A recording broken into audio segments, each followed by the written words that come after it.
Thank you for joining us on our journey here to preserve the history of mixed martial arts. When I wanted to take on this project, I needed help. I brought in one of my favorite matchmakers, Miguel Iturrate, and the MMA detective, Mike Davis. So to do this, we've been able to preserve history. Welcome and enjoy. Welcome back to the Lytes Out podcast. I am your host, the MMA detective, Mike Davis. Along with me, a very special guest all the way from Denver, Colorado, Duane Ludwig. Thank you for having me on, sir. I'm excited to share some martial art knowledge with the community. 100%. Well, why don't we start with your plugs? I've been to your school. I can't explain to people how impressive it is as a facility, your setup, your employees. You've got it dialed in. I appreciate that. Yeah, we're representing martial arts and the service back to the world. So I try to make sure that everyone on the team and the staff has their SOPs lined up with what's expected. So again, we're not traditionally a fight gym, but again, on the path to help people extract the full potential. And I feel that's done heavily through martial arts. So if we can represent that field, I'm going to make sure we do it to the best that we can. So you've got a guy, Elijah, working there. I've met him twice. Yes, I can't explain to you how professional that guy is. yeah, he's awesome. Yeah, very impressive. We're lucky to have him. He's been trained through the hotel industry, so he already came pre-programmed. We just had to iron out. Yeah, so we just had to iron out his dialogue and make sure he had some. He was a former student. He's still a student, so he trained with us for about 2.5 years before he came on board as an employee. And we like that, so that he knows exactly what he's talking about. And again, he came from a hospitality industry, I should say. We just had to plug in some martial art data for him, and he did that with 2.5 years of prior training experience through our dojo before he came on board as a staff. So he's definitely a gem for the system. So in Duane's gym, it's an actual like museum of the tournaments that he's participated in, whether it was King of the Cage or K-1. It is so just set up. You must have OCD because every little detail is just down to you got it dialed in, man. Very impressive. Yeah. That just come from in competing with martial arts, we're dealing with split seconds in fraction of an inch. So I try to carry that knowledge over to the other areas of life, and hopefully that's been a positive thing to help keep us successful and living a good, healthy, happy, disciplined life. Absolutely. So one of the fights on your career that I think is the most impactful was your 5th or 6th amateur kickboxing bout. It was October 16th, 1999. The Bas Rutten Invitational number 5. Shaylee LePage was your opponent. Yes, sir. Good investigation. Well, you met somebody that day that forever changed the course of your life. Yes, sir. Yes, sir. Well, that actually happened prior. So I met Bas Rutten in Las Vegas during the first K-1 tournament out there. And of course, I knew who Bas was from Pancrase videos and so on. And my dad and I, as a little present for me, drove me out to Las Vegas. And we got to meet Bas Rutten and attend the K-1 event. So that's when I first met Sensei Bas. And, he gave me a good piece of advice that always stuck with me. He just said that if I keep training and stay consistent, that I'll be a martial art champion, because that's what he did. So that truly, those words sunk deep with me. And I just continue to stay on the path ever since then. And I don't know if I didn't hear that at that point, if I would be here right now. Well, it forever, it made a huge impact on your life. And there's 2 other people that fall into that category. And I think you guys would almost battle it out for Bas's number 1 student. And that's Eve Edwards and Sean Tompkins. 3 just stellar individuals within the mixed martial art community. And when did you first meet the 2 of those? Meet the first 2 as far as Eves and then Sean Tompkins. And Sean Tompkins, that's correct. I first met Sean Tompkins. I went up to, I think it was in Ontario at the time. We did a seminar for him. And of course, he was under Sensei Bas as well. So it was an easy way to get my foot in the door and to go up to Canada and share some martial arts. And ever since then, we stayed in contact and just continue to share advice and help each other's fighters and grow and meet at events. And just being under Sensei Bas was a gift right there, because the people that are around him are solid, good people. So I was just plugged into a network of just credible martial artists from the get-go, and that was all thanks to Sensei Bas Rutten. So I first met Sean Tompkins was at his school, and he just took me under his wing and made sure to take care of me, and I had a great time that weekend. and then switching over to Yves Edwards. He fought the Bas Rutten Invitational. He actually fought my buddy Nate Marquardt. Nate Marquardt was able to heel hook him. I remember that. But I remember Yves was one of the early guys that would come up and fight in the Bas Rutten Invitationals. So before it was the Bas Rutten Invitational, they were called the Lone Wolf tournament. Right. And so I don't know how the owner of the school at the time was Bing Tran. I don't know how he got in touch with John Peretti, who was the UFC matchmaker at the time, who brought Bas on board. So he changed the name of the whole show from Lone Wolf to the Bas Rutten Invitational. I was already competing on those. So once I seen Sensei Bas step through the doors, I was excited. That's for sure. Yeah, absolutely. Good afternoon, sir. Good to see you. Yeah, you too. How you been, man? I've been awesome. I've been blessed. I was gonna say I talked to you a couple of days ago, so I guess probably the same since then. But good to see the face too. So thank you, sir. Likewise. Yeah. So we're talking Bas Rutten right now. Duane is talking about his interaction with them, the context that he's met. Duane, would you say you and Bas just immediately gelled when you guys had met? Yes, sir. Yeah, I was been a fan of Dutch Kickboxing and a fan of Sensei Bas and the Pancrase fights. So he's someone that I already looked up to. And then when I got to meet him, they say, don't meet your heroes, you'll be disappointed. That was not the case this time. With his advice that he gave me in Las Vegas stuck with me. And when I see him walk through the door at the Bing Tran school, it was just like, wow, I couldn't believe that he was just walking through the door and the new face of the promotion that I was a part of. So it just seemed like it was meant to be. And fast forward a little bit, we did the show that Saturday, and then the next day on Sunday he would run a seminar. So I'd always attend the seminars, and he realized that training at altitude really helped. Can you still see me? I'm getting a call. We're good. Keep going. Okay. Yeah. So sorry, I forgot where I was at now with this, but with training at altitude. Training at altitude, he realized that the altitude was beneficial for his training. So he did his heavyweight camp again for the UFC title in Colorado, and we trained every day for about a month and a half, and that's when our bond really solidified. So you're talking about his heavyweight camp with Kevin Randleman? Yeah. Yes, sir. Dude, yeah, he did. That is so old school. That is so old school, man.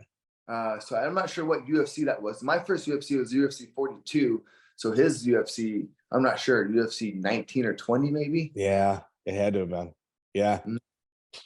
But I literally got to train with a martial art legend every day for a month and a half. So that was a blessing right there. Even though he was beating me up, it was an enjoyable beating. Now, you guys might have already went over this. So before you got to train with Bas, how long had you been training before that? And was it just all around? Was it just stand-up? What was your background as far as that? You might have already covered. I'm not sure. No, it's okay.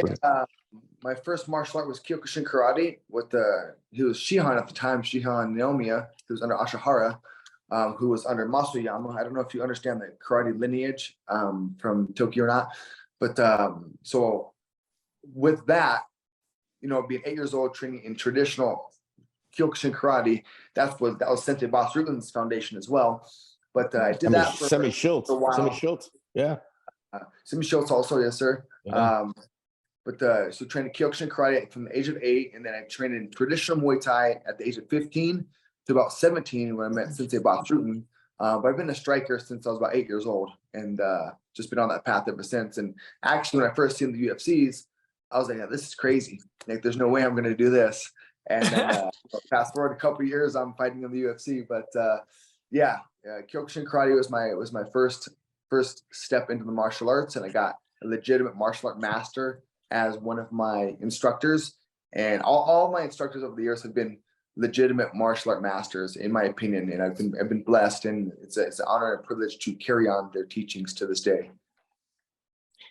So I mean, when was it Bas who started really introducing you to the groundwork? Had you already been doing that? When did that kind of come to play? I had already kind of been doing that just as a hobby because the UFC was popular, right?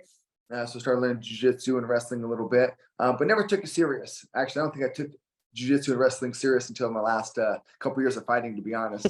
Focused more on striking, I had, in my opinion, in retrospect, the wrong mindset for MMA at the time of being a striker, labeling myself as a striker who should sprawl and brawl. And now, you're going to be defending the takedown, defending the submissions, and then getting up. If you take that same theory as far as a grappler learning striking, you tell them you don't need to strike, you just need to defend strikes and go for the takedown. Like, how how many opportunities are you losing with that? You're losing a lot of opportunities. So it took me, again, the last couple of years of my MMA career to realize that I need to be a mixed martial artist and not just a sprawler and a brawler. Because again, if you take a wrestler or a grappler and train him to be a striker and teach him to just defend and not to throw back and not to counter and set things up, you're really behind the curve. And that's where I found myself later in my career. Well, I feel like you have certain fighters, like for example, Cowboy Cerrone. He's done a great job. He has a lot of submission wins. You know what I mean? And like he hits people or he makes him shoot in a bad position that gives him an easy. So the more well-rounded you can be, the better this is going to be for yourself. You know, you can have what you want to do the most, but I feel like, you know, and that's just the evolution back. You know, when you first started training, I started training, there was nobody who did both. It was like, what does this guy do? He's a kickboxer. He's a wrestler. Like nobody did more than one thing. You did what you did, you know, so it's evolved, but it's just good to see that you learn, hey man, I gotta do everything. You know what I mean? Yes, sir. Yes, sir. And then, you know, look back at that as well. It's when I met Sensei Bas. He was a very complete mixed martial artist. He was training for his heavyweight title fight for the UFC. He was going down to the Olympic Training Center. He was bringing wrestlers up from the Olympic Training Center. He was doing striking rounds for a minute, then he would grapple for a minute and go back and forth with high-level people. So even though I had that right in front of my eyes, I still chose to believe that I needed to be a sprawler and brawler, not the complete mixed martial artist. So kind of slapped in the face to look back at all these years and not really listen to Sensei Bas as much as I should have. But we're here now, and the journey continues. So let's continue to share it. Absolutely. So February 5th, 2000, you make the foray into the mixed martial art cage, King of the Cage, against David Ibarra. What kind of made you dabble into what made you cross over? I had a good mentor, Sensei Bas, right? And kickboxing wasn't as popular. It's still not that popular here in the States or North America. So it was a way for me to stay busy and compete and to learn something new was to do the mixed martial arts. So it was mainly just to stay active with my competition career. I actually, again, never really cared to do much mixed martial arts. It was just to fill in the gaps and the lull in the time between kickboxing fights. Man, with Ibarra, you actually showed off a little bit of ground skill. I mean, you went the wrong way on an armbar, but how green were you in that fight? Pretty green. I don't actually recall how much grappling experience I had prior to the fight, but I rolled, you know, a few times and just believed in myself more than I should have. But it worked out. It worked out for me. I'm just naturally a scrapper and just you know, grew up fighting and like to compete and like to test myself. So it was just a natural path for me. I mean, I was born a mixed martial artist. I was born a martial artist, I should say. It's just, you know, I didn't find it. It found me. So it's just one of those things that I felt that it was my natural calling to go and compete and to understand and study the martial arts. And it's just been something that's been with me ever since I was a child. Yes. Go ahead. Duane, I love the way you said that because people ask me the same thing many times, like, why do you choose to be a fighter? And I would say, I didn't choose it. It chose me. You know what I mean? So I totally feel that way. And I can see I don't hear many other people say that, but when you said that, I really I appreciate, understand it. A lot of people don't still get that, but it makes a lot of sense. So that's pretty cool. Yeah. I mean, you know, but this, we've always been taught, you know, we can be anything we want to be. You can go outside and be something else. But the more important thing that I found is to find out exactly what's inside that you need to extract. And that's what matrix means, is to extract from within. So I'm destined to be a martial artist, and every generation, I mean, history has its warriors. I'm just one of the warriors for this generation, or for my previous generation, or for my generation. I was one of its warriors for my generation. So it's what I was supposed to be doing, and it's what I am supposed to be doing. So I continue to stay on the path. I've been blessed to be here from the Lord. So I've just been doing what I feel I'm supposed to be doing, sharing martial arts to help people become a better version of themselves. Chris, he's always done things at like the next level as well. Like his first opponent was from Millennia Jiu-Jitsu, which was a very well-established gym. You get through David Ibarra with a knockout head kick.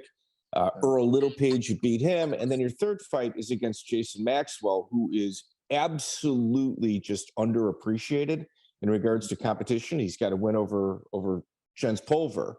And Jason Maxwell, prison guard, tough as nails. Yeah, tough guy for sure. Yeah. That's when I learned the beauty of wrestling and doing a bit more jiu-jitsu. I was able to beat him on a decision, but that was a closer fight than it should have been. He was able to take me down and hold me and get some good positions. But I think I got blessed with that judge's decision that night, to be honest. Yeah. Well, you also picked up your first sponsor. That was Victory Athletics, Victory J. Yes, sir. Yeah. Wow. Yeah, Good that spectacle. was a guy that's been a part of the mixed martial arts scene for a long time. He saw you early on and threw a pair of shorts on you. Yeah. Yes, sir. Yes, sir. go ahead, Chris.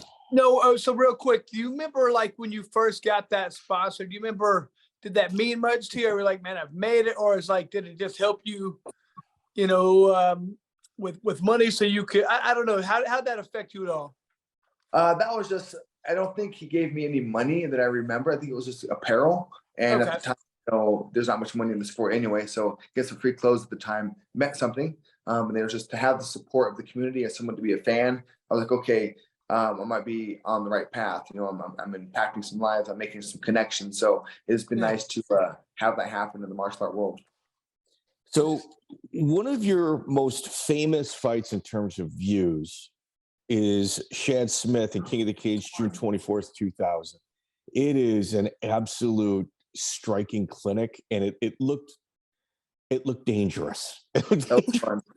I took that personal. It's hilarious because so he apparently is the cousin of one of the tap out owners. I think it's Dan or the Punk Ass. And Dan. So Punk Ass was his like stage name for tap out. He was a shorter gentleman. His name was Dan, if I remember correctly. And apparently they were cousins. And I was trying to get Tap Out to sponsor me because they were the big brand at the time. Yeah. And they sponsored me because they were sponsoring Shad, and I was, his cousin or whatever. So I was like, okay, they don't want to sponsor me because of that. So I took that a little bit personal. And then the King of the Cage promoter told me that he asked to fight me. And I was like, he asked to fight me. So then I took that a bit personal. And then I heard he boxed Sugar Shane Mosley in the Golden Gloves in California at some point. He's supposed to have like 1,000 street fights, and he asked to fight me, and Tap Up picked him over me with the sponsorship. So I'm like, check. 3 things. I already don't like the guy. I never even met him yet. And so now fast forward, we're backstage, Bas and I, and Bas can see that I'm nervous. And he tells me, hey, if you want to throw the guy off, give him the Karate Kid.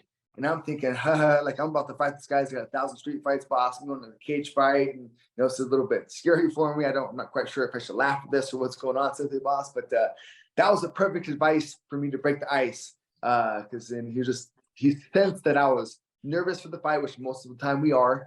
And he was able to get me to relax and have a good time. And that's when you can reach your flow peak state when you're enjoying the moment, having fun, not being stressed out. So since the Bas gave me a very high level, he was able to connect with me at a high level, but he did it in a very basic level and got me to relax. So now fast forward into the fight, I'm having my way with him. I'm able to do what I want to do. I take him down and I get a rear naked choke.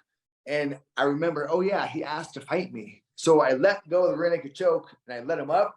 And then I was like, okay, it's go time. And I was able to, be pretty successful with some, at that time, some unseen combinations as far as head and body work and changing levels and mixing things up. So it was a good opportunity to showcase my skill set as a striker in the mixed martial arts world against another striker. Hey, Chris, do you know who's in the corner of Shad Smith? Bobby Green. Oh, wow. That's hilarious. Bobby Green's in the corner, and Bobby left the gym. There's if you guys Google search Shad Smith, there's a lot of interesting stuff there. It's I wouldn't let your kids look at it, but there's some interesting stuff there. Oh, it's funny because we fast forward now a couple years, and my wife and I are in Las Vegas, right? And it's during I think it's another K-1 show, and Shad Smith comes walking down the aisle, and he sees me, and then he wants to come up and talk to me, and he's being totally cool. I mean, what's gonna do? I'll beat his ass again, so it was okay. But and he just I get this weird energy from him, and then he's a little bit too friendly to me, and then he walks away, and I tell my girl, I'm like, man, baby, I think he's gay. I think that guy likes me, and I'm kind of joking around, but I'm kind of serious, and then come to find out a couple years later, he he's a homosexual with whatever, but I was right in my initial inclination of what his vibe was sending off to me, so it was just funny to have that happen in Vegas, where I felt a little funny vibes from him, and then fast forward a couple years, I found out that he's a homosexual. But whatever. I told my girl, look, I knew it, I freaking knew it, but I didn't at the time. For me, I didn't realize someone who's tough cage fighter could be gay. I just never crossed my mind. I envisioned gay people as being more feminine and not, killers in the cage. So to my naivety, I was opened up a new door of life and reality. Yeah. He had to close his gym because of some complaints from his students. So let's move on. Well, I thought that was hilarious. I was like, man, this is crazy. And these aren't like little complaints. These are like life-altering, changing type complaints. That's all I'm gonna say. Background check. So King of the Cage also brings you back November 29, 2000. Frank Shamrock's #1 student, Kelly Dullanty. Yes, sir. Yeah, he did what he should have done. Take me down and hold me, So he did what Jason Maxwell was doing. And that's what you do in mixed martial arts. If you want to, solidify a striker, take him down and hold him. Not much submission game there, not much ground and pound, just literally taking down and holding. But that's my fault for being taken down and being in a position of not being able to pummel and get up and do what I need to do as a mixed martial artist. So he was able to crack the puzzle, and he was able to win that night. So I felt like I had a lot of similar problems, at the highest level, whenever you're facing guys. It feels like, fortunately I was never able to be knocked out, but I was able to be, taken down and grinded on for extended periods of time. I always felt like that was, I don't know. I always enjoyed my like the pride style rules more, where like they encourage you to try and finish a fight, not trying to eke out a win. And so I think we're dropping the ball. We're missing something here with the judging. I don't know if it's the organization so much, but the way the judges are set up, it doesn't make for as entertaining of a fight. You look for someone to stall it out and just win a decision. I want people who are trying to finish a fight. Is that kind of how you feel about this thing? Or did it always just bother me to no end? For sure. As I remember during that fight specifically, I was telling, was encouraging Kelly Dullanty to stand up. I was saying, I wasn't as nice about it though. I was kind of being a bit vocal about it. I was, calling him some names, like stand up and fight me like a man, quit holding me. I was trying to entice his ego to let me up, but he wasn't letting me up. Yeah. So, but again, like as far as a fan's perspective and a promoter's perspective and to grow the art, you don't want to have that boring of a fight. You want to have, the transitions and again, the mixed martial arts, not just holding somebody down, but I can't let that happen either. And nobody can let that happen. That's my fault. But yeah, for viewers' perspective and a promoter's perspective, that's the wrong thing to do as far as the entertainment value itself, unless you're Kelly Dullanty or a wrestler or grappler. Even a grappler wouldn't have liked the way he fought me because he just took me down and held me. He didn't go for any submissions, no ground and pound. He was literally just holding me. I was like, what's going on? So I was being so frustrated, but I allowed that to happen. So I shouldn't. That's on me. I can't let this slide. Did you just make a Count Dante reference? What is it? Did you just say Count Dante? Kelly Dullanty. Kelly Dullanty. Oh my God. I thought you were talking about like the traditional martial artist Count Dante, one of my favorite guys. Sorry. No. Sorry. Nope. So after Kelly, you go to Ring of Fire where you meet Sven Bean.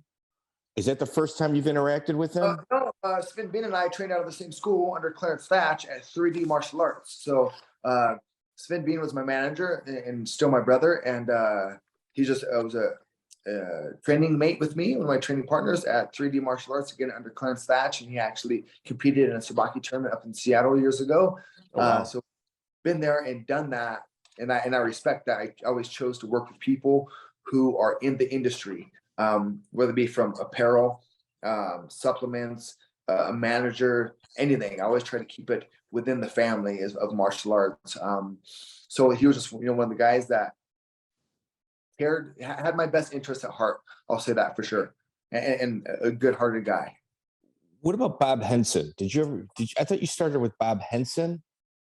No, the name sounds familiar though, but okay. My first manager and really my only manager was Sven Bean. Okay, that's fair.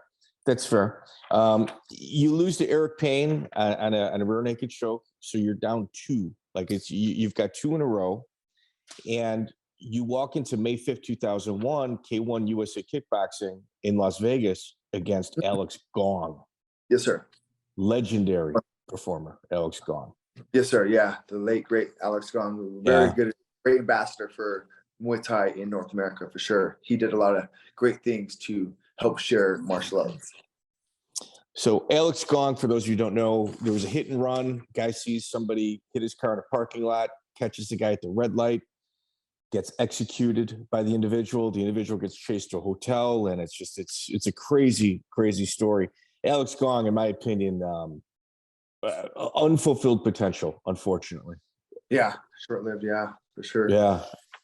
Mm-hmm. That's funny is that going back to my last 2 fights prior to Alex Gong were mixed martial arts, and I lost from grappling aspect, wrestling, and yes. So when I signed with King of the Cage, and Terry Triplecock paid me a monthly salary to fight. I think it was 4 times in the 6 months. So I moved out to Rancho Cucamonga and submitted really focused on the jiu-jitsu aspect.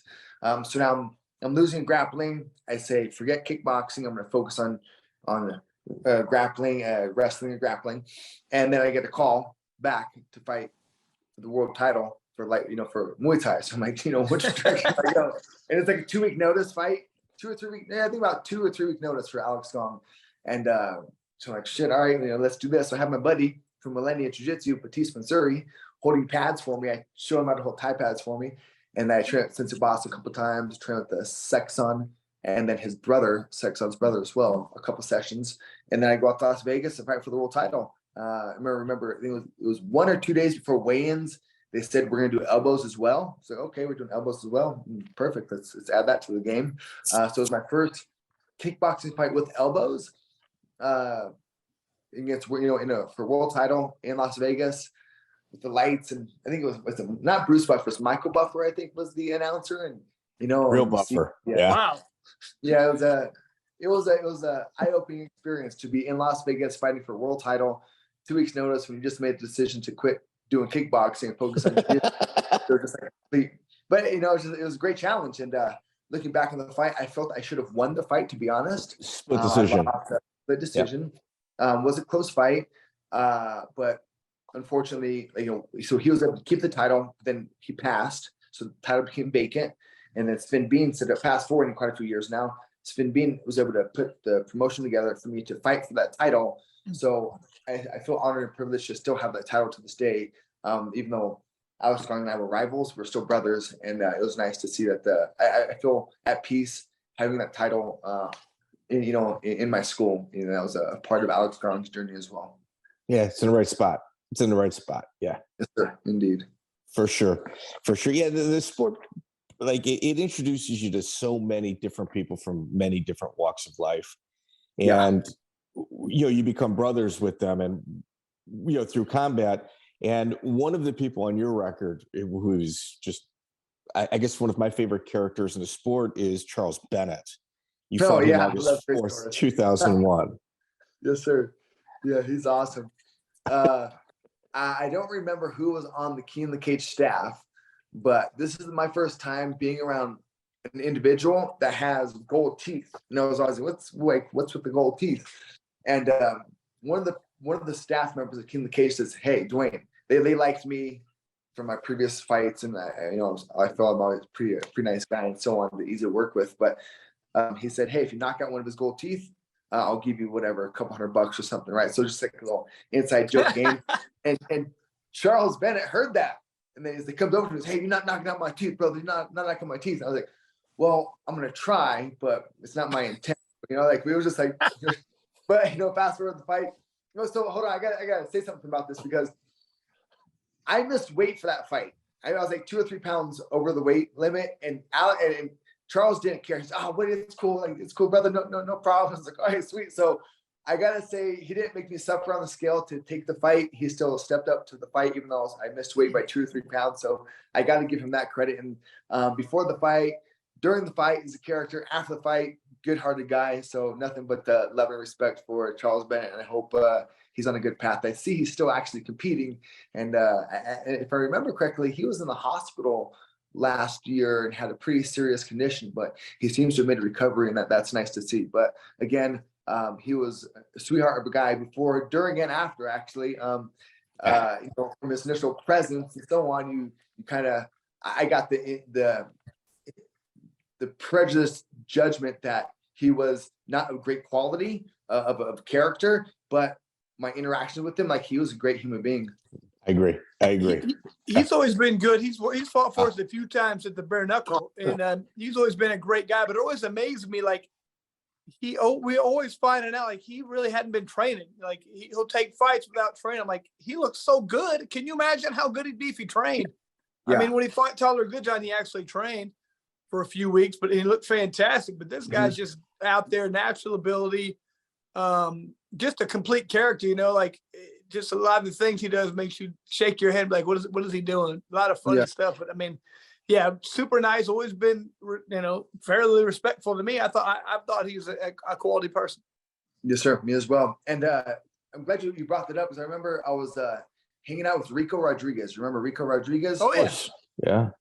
Hanging out with him when we were all driving to go train in California, and he was talking about the fact that he just was raising his we'll just say his status in the MMA world was on the rise. It was when I think he just won the UFC title and he was going over to Japan now and fighting. And I was talking with him and I was like, man, like what happened? Like, how did you just change? Because you're just like, you're on the stair now. He said, Mark Kerr told him, so this is a good piece of advice. And I try to remember this and share this with my athletes is Mark Kerr told Rico Rodriguez that if you spend the same amount of time that you spend chasing women, if you take that same amount of time and put that into your career, you'll be a world champion.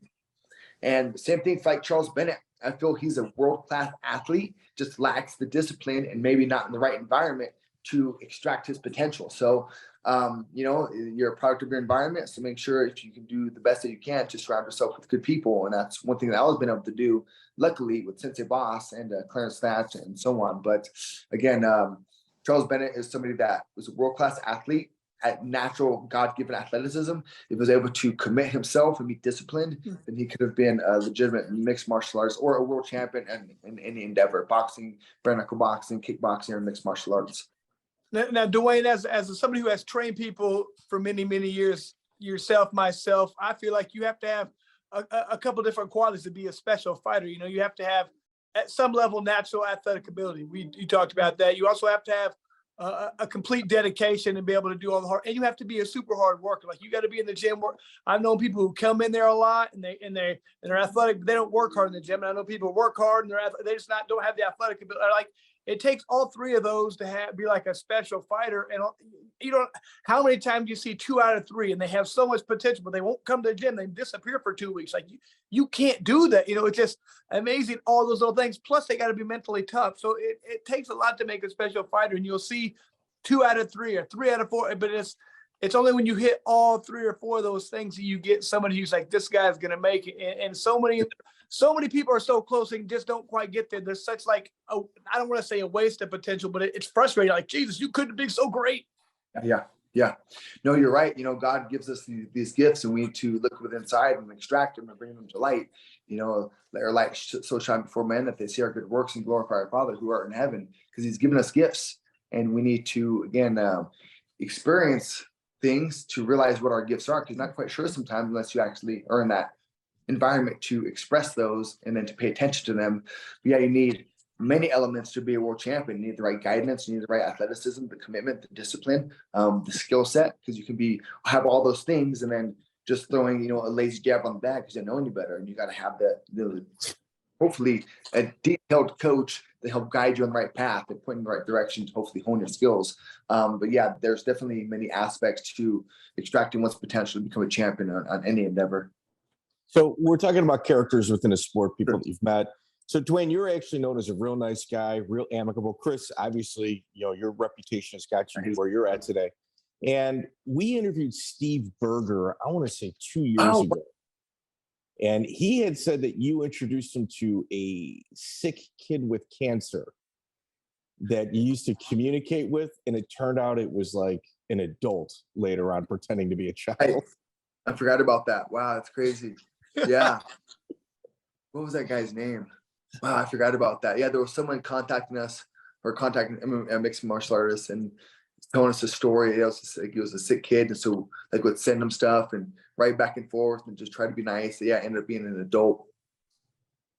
I don't know what you would say about that, playing some kind of mind game or some attention game, but yeah, there's personalities that you come across through the world can be quite weird.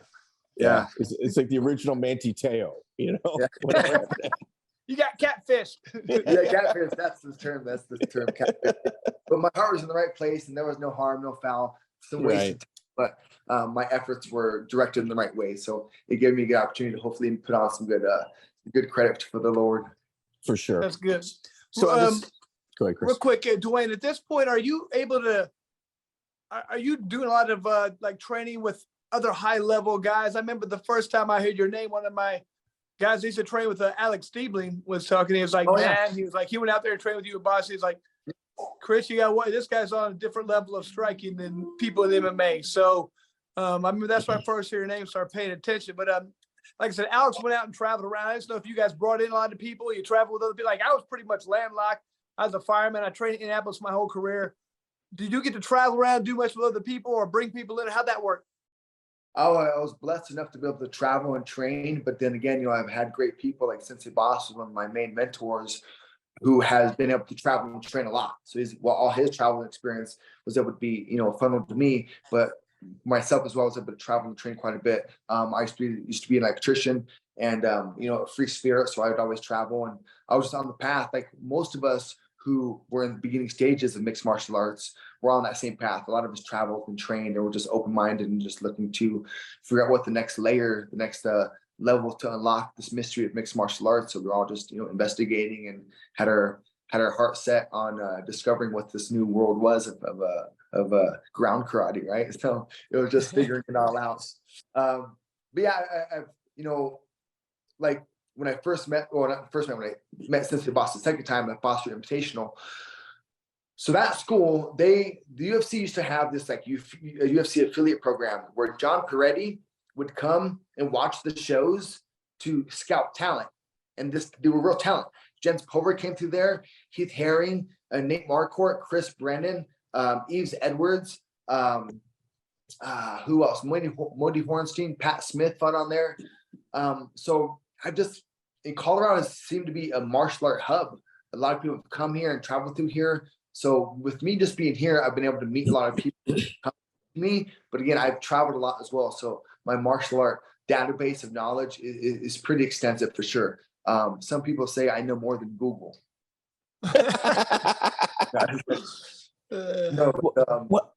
Duane, I sit here and take credit, but a lot of it's just been given to me. But I've been obsessively searching the most efficient ways to perform as a martial artist, not waste time and be as efficient as possible with everything that we do. Okay, so I'm just going to be kind of very blunt in regards to this. So I've got a lot of notes on you. And the one underlying thing that I see is that you've got a very good ability to procure talent and understand who is and is not talented and who to align yourself with. You walked into a traditional boxing gym called T's KOs, and you met Trevor Wittman.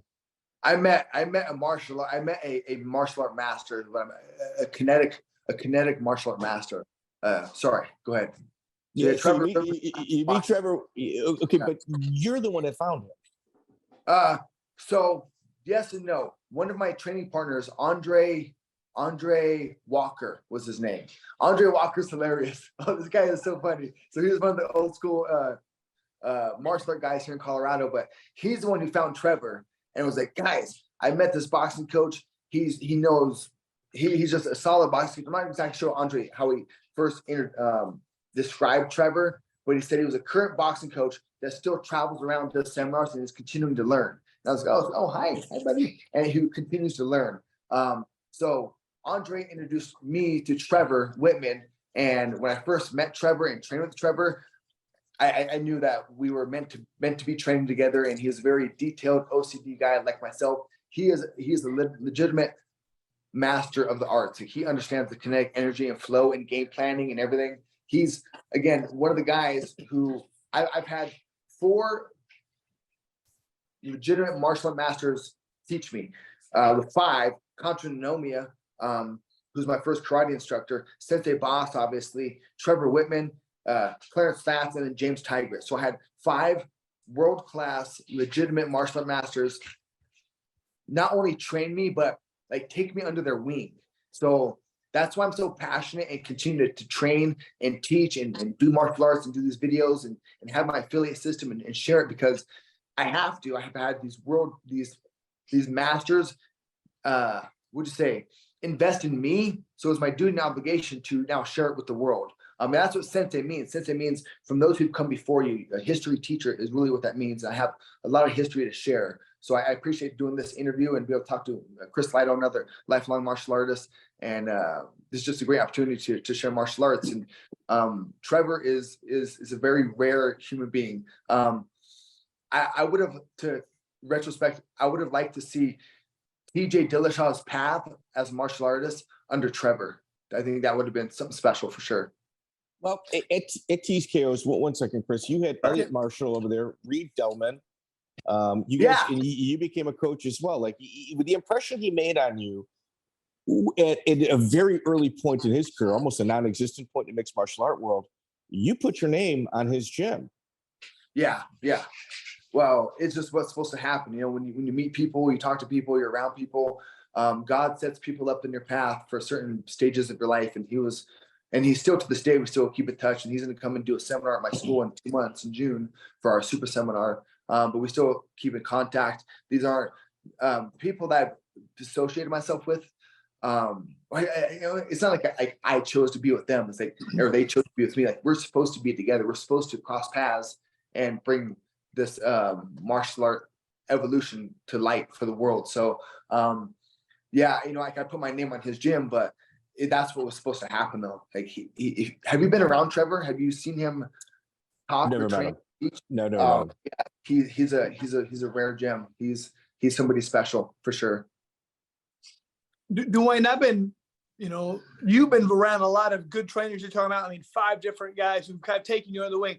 I feel like, yourself as myself, I always describe, I've spent, the last 25 years of my life developing this knowledge. It's a complete waste if I don't do something with it. I'm not fighting anymore. It's up. I like to do seminars, teach people to gym or commentary. Do you feel the same way? Like, if I don't use this and pass this on, it's a waste of time. Why did I know this if it's not for a reason? It is your duty in a way to let other people share your knowledge. Is that kind of what you're saying right here? Yeah, exactly. And again, that's what sensei means, is from those who come before you, history teacher. I'm not watching YouTube videos and reading Google reviews to teach somebody. I'm teaching from my heart and my soul and from all the experiences I've had from my world-class trainers all these years. So I'm supposed to be teaching martial arts and doing these podcasts and doing my videos and sharing things because it's the best that I can do to make this world a better place, to share martial arts. And there's a lot of lost souls out there who need martial arts. There's nothing that connects with people like martial arts does. I have one student, Sam Kent. He's an older gentleman. I think he's 63. But he said that he's been kicked out of a therapist multiple times. He said the only thing that's been able to help him was martial arts, and specifically me in our system, because he's been to other schools and they just weren't able to connect with him the way that we've been able to connect with him. So this is my duty and passion and why I'm here to share martial arts on a level that hasn't been experienced yet. Now, Mike, I know you talk about this a lot. How many people do you know who like martial arts, mixed martial arts has saved their life? For real. It's amazing. It's like it's twofold. It's like people be like, well, I was supposed to be a lawyer. I should have been a doctor, but I got addicted to mixed martial arts. And the other side is I should be in prison. I should be in dead, but I found my path through fighting. Fighting. It's something you're always told not to do when you're a kid. Yeah. Martial art cultivates the spirit on another level that nothing else can. Well, one of the very important things of checking the boxes in terms of being a well-rounded martial artist is taking a plane ride for a flight overseas. So on May 11, 2002, K-1 Max flies you out to Japan, and you fight against Masato Kobayashi. Right, sure. Yeah, that's funny is that ever since I was a kid, I knew I was going to be a martial artist, a world champion, have my own school. I knew I was going to go to Japan. Again, my first karate instructor, he's a Kancho now. Kancho in Japanese means the head of organization.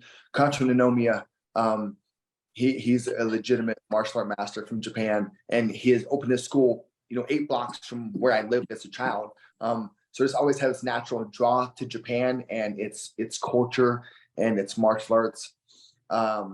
So when I got to Japan to fight for K-1 Max against Masato, or it's actually Masato, I felt like that's what I was supposed to be doing in the Budokan. The first world tournament was in the Budokan, and Bu is like a warrior Do means way, Kan means building. So it's the house of the warrior spirit that Budokan would technically represent. So to be my first trip to Japan to represent North America on the K1 Max at the Budokan was something special for sure. I think I allowed that to be a bigger moment than myself. I was in awe of where I was, what I was doing, rather than focusing on what I was supposed to be doing. And then again, I'm fighting probably the best Japanese kickboxer to ever exist. Never go to a decision, but like I was like all these things. I'm like, what's going on? I was like overloaded. I'm just like a martial art nerd. You know, I'm a fan of my opponent. I'm a fan of the arena, the cage organization. I was too much of a fanboy to extract my full potential. I was focused on the outside elements rather than what was inside. So I learned a lot of lessons over these years. But yeah, that was a fun moment to be able to represent North America in Japan in the kickboxing organization like K1. I have a question. Was Bas with you in that fight? No, sir. Bas was not. He was helping train me, but he was not in my corner. Yeah. So a handful of my fights, you know, Bas lived in California. I was still live in Colorado. So he wasn't always in my corner. It didn't always work for what he was going on with his movies and his gigs and Pride and so on. So, but his soul and his passion was always with me. I just didn't know because I remember being in Japan once and one of my first times, and Bas is like, "We're going to Roppongi." I'm like, "Huh?" So he kind of took us. I just wanted to know if he took you to Roppongi. No. You know that. So backing up to a story about Sensei Bas as well was when I moved to Rancho Cucamonga.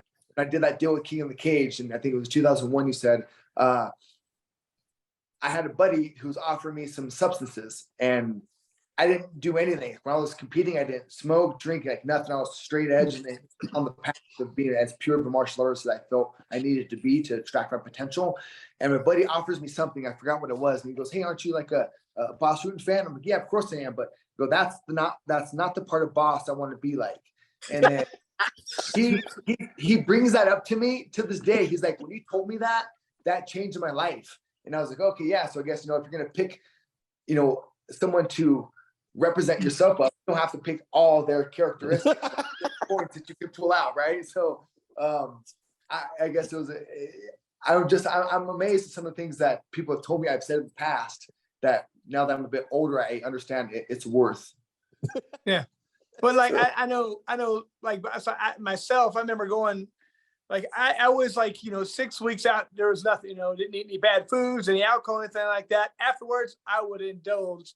But I mean, like during the training camp, I mean, never once I'd ever have a drink or anything. Just nice. You got to be disciplined. But I mean, I was afterwards though. Then I'd like try and catch up right away. So going to like Roppongi was not a smart idea for me, but it was fun. It's hilarious. Yeah. Sorry. At this point in your career, is the UFC communicating with Sven Bean, your manager at this point? Yeah, he was my manager booking all these fights. So Sven was with me for the K1 fight. Yeah, he's my martial art brother and my brother and my manager, and I was definitely blessed to have him by my side to help set up these fights and, you know, work for sponsors and set up training camps for me and so on. So he's been a blessing for me as well. Was the UFC also contacting you about possibly working with them? And yeah, I did a fight in Honolulu against Thomas Denny for, I think it was IFC, and after I beat Thomas Denny, Joe Silva was there. He was the old matchmaker, Joe Silva, and he offered me a UFC contract, and I turned it down. And he's like, you know, usually we offer someone a contract and they start crying and they're super excited. He goes, but no, not with you. He was like confused and telling me, I was like, well, I have an offer to go fight for K1, and that's always been my dream, is to be a kickboxing world champion and to fight for K1. So that's what I always thought I was going to do. Now to fast forward to that, my first world title victory was actually an MMA world title against Jens Pulver. That's where we're at. Yeah. I didn't really care. It was like, this isn't what I said I was going to do. Like, I'm lying to myself. So I couldn't enjoy that moment. But once I won my kickboxing world title against like not necessarily a lesser opponent, because he was you know, legitimate world champion himself, but he just wasn't on the stage of Jens Pulver's, you know, stardom. But my kickboxing world title meant more to me than my MMA world title. Right. Well, for whatever that's absolutely crazy. That's like, I get it. And you're obviously, that's what makes you. But with Jens Pulver, it was a little bit delayed. So October 11th, 2002 was supposed to be your first fight. And what happened where it didn't come together? I think you were in Canada when you found out. From what I understood, Jens Pulver got sick and was there and pulled out of the fight, so they rebooked the whole card. That's the story that I have in my mind why they delayed the event that first time. Okay, the entire event got canceled. Is that what you're saying? Yes, sir. Wow. And were you in Canada at the time that it was canceled? I had scheduled to fight him at that time when it got canceled. Like I got a good notice of like a couple weeks or so on that. Okay, fight, that's fair. That's fair. For whatever reason, and the reason I heard was apparently Jens Pulver got sick, so like I was impressed that they were rebooking the whole show for him. They're like, "Can I just fight him when he's sick, please?" Right, that's not right. What's the problem? Let's do it. Like, fun. So on January 25th, 2003. So in essence, just if you're listening to this podcast, you already know the history, but I'm going to recap it anyway. Jens Pulver wins the UFC title against BJ Penn, says in their negotiation, just give me what BJ was getting. The UFC said no. He takes his world title and leaves. Fights one time in Japan, wins. You're his second fight. So you fight for the TKO organization, which at this point is the world title because it's no longer in the UFC. Yes, and sir. What was your mindset walking into that fight? I was in the Zen moment. I was in the moment. I was present for that fight. I was prepared for the fight. That's one of the fights that I took serious and trained for, and it got delayed and trained again. I was with Trevor Wittman at the time. So it was the first time that actually this is the third time I think Trevor cornered me, but we really connected. And since a boss, I was communicating with him and he was giving me stuff to work on. I felt prepared. I felt that was supposed to happen that night.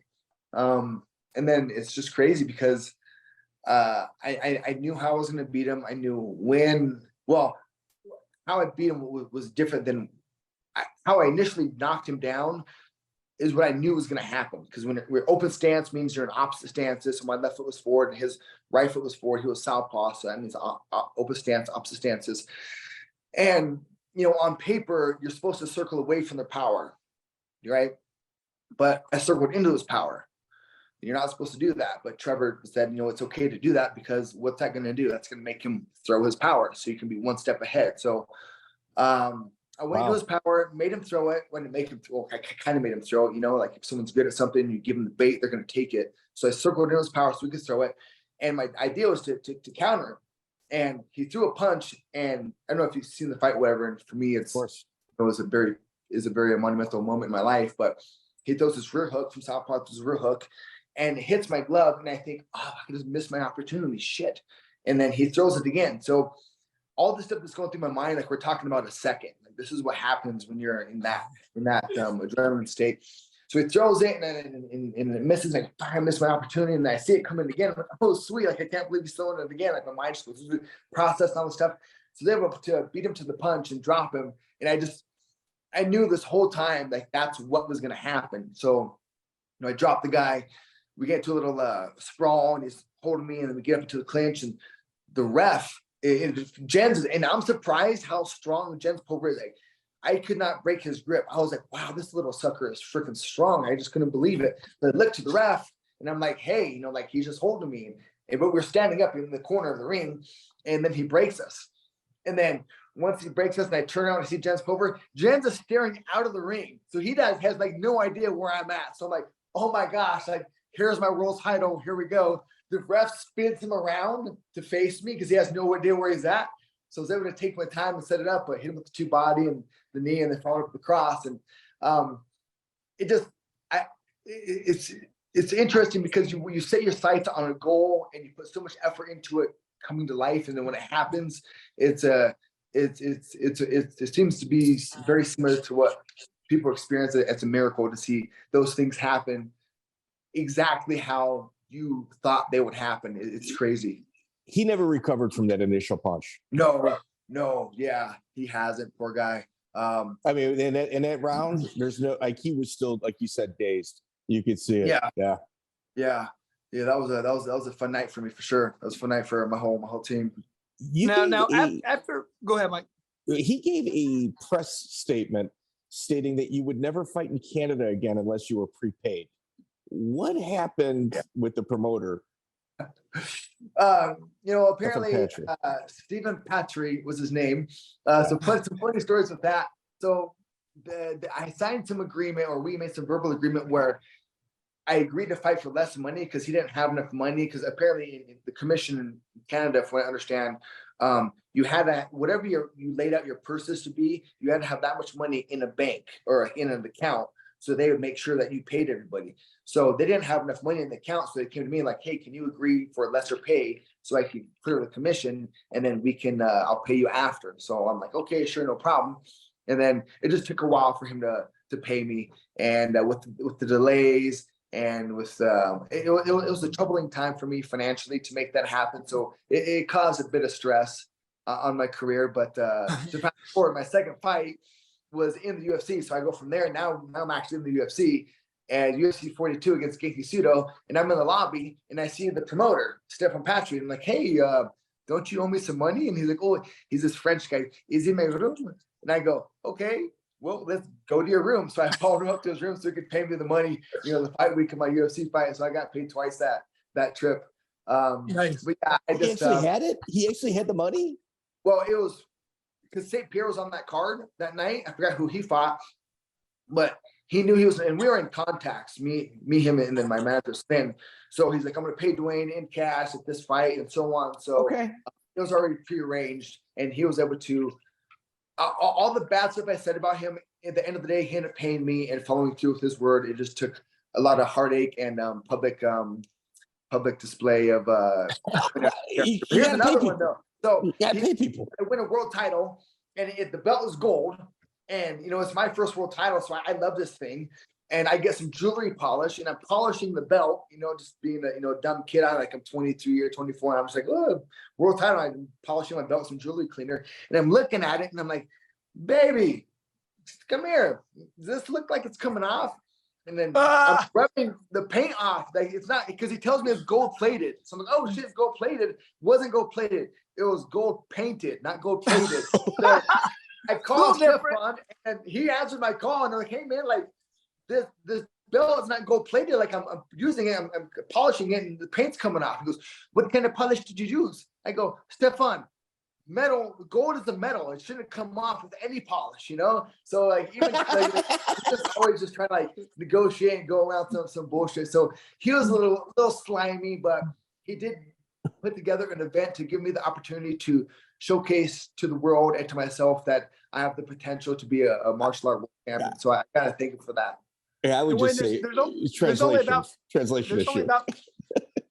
There's only about 5 promoters, maybe 3 in the world who aren't slimy, and I haven't met them. So they're all like that. That's true. That's true. Now, when like, I don't think people realize the craziness of this sport. I mean, to me at least, the highs you get are just so incredibly high after a win like that. Hard to describe. If you could bottle that up and put it in a pill for me, be rich. But the lows, on the other hand, after a loss can be just like devastated. Did you feel like that, or were you always kind of like, even no matter what? I mean, the highs and lows to me are just a crazy thing that people can't understand. I don't think it's like any other sport. Yeah, it's definitely. Well, I don't know if it's like any other sports. I haven't played any other sport, to be honest. I've only done martial arts all life. But, when I would pursue a fight, I was all in, like everything. Like, you don't think about anything else. That I didn't. It was literally from, even while you're sleeping, you're thinking about the fight. It's crazy. You're having dreams about the fight. In your weight cut, and you're training, and you're sparring your next rounds, or what you're going to do. It's just it works perfect for my OCD. That's for sure. So when you put your whole being into something, and it gets, I don't just say it gets, or you don't perform, or like whatever happens where it doesn't come out to the expectations that you wanted to, then it's hard. It's like, it could be close to the loss of a loved one. Like, that's how I experienced it sometimes. And that would be my own perception, but later on, as I continued to lose more and more, it got easier for me to deal with. But my first, when my kickboxing loss in Japan for K-1, that was really hard on me. That was for sure. It made a tentacle era, and like to this day that still bugs me. But yeah, like it's the highest highs and it's the lowest lows. Well, I shouldn't say the lowest lows because it never got me like depression to kill myself. And I have heard of some people, some fighters, recently in the UFC who had tried to take their life because of a loss. So wow, I've never been to that extent, like not even close. So people deal with life differently depending on, you know, whatever goes on in their life. So it's a very high when you win, like, you know, world titles and so on. And it can be a very low, but I think it gets lower for some people than others. With your next fight with Gaethje Sudo, April 25th, 2003, UFC 42, was your negotiating a little bit different because you beat Jens Pulver and you've already said no to the UFC once? You know, I don't remember how much of the negotiation there was with the UFC at that time. I remember I fought for $6,000 a show and $6,000 to win, so I got $12,000 at night, and that was the most I've ever gotten paid. So I was happy about that.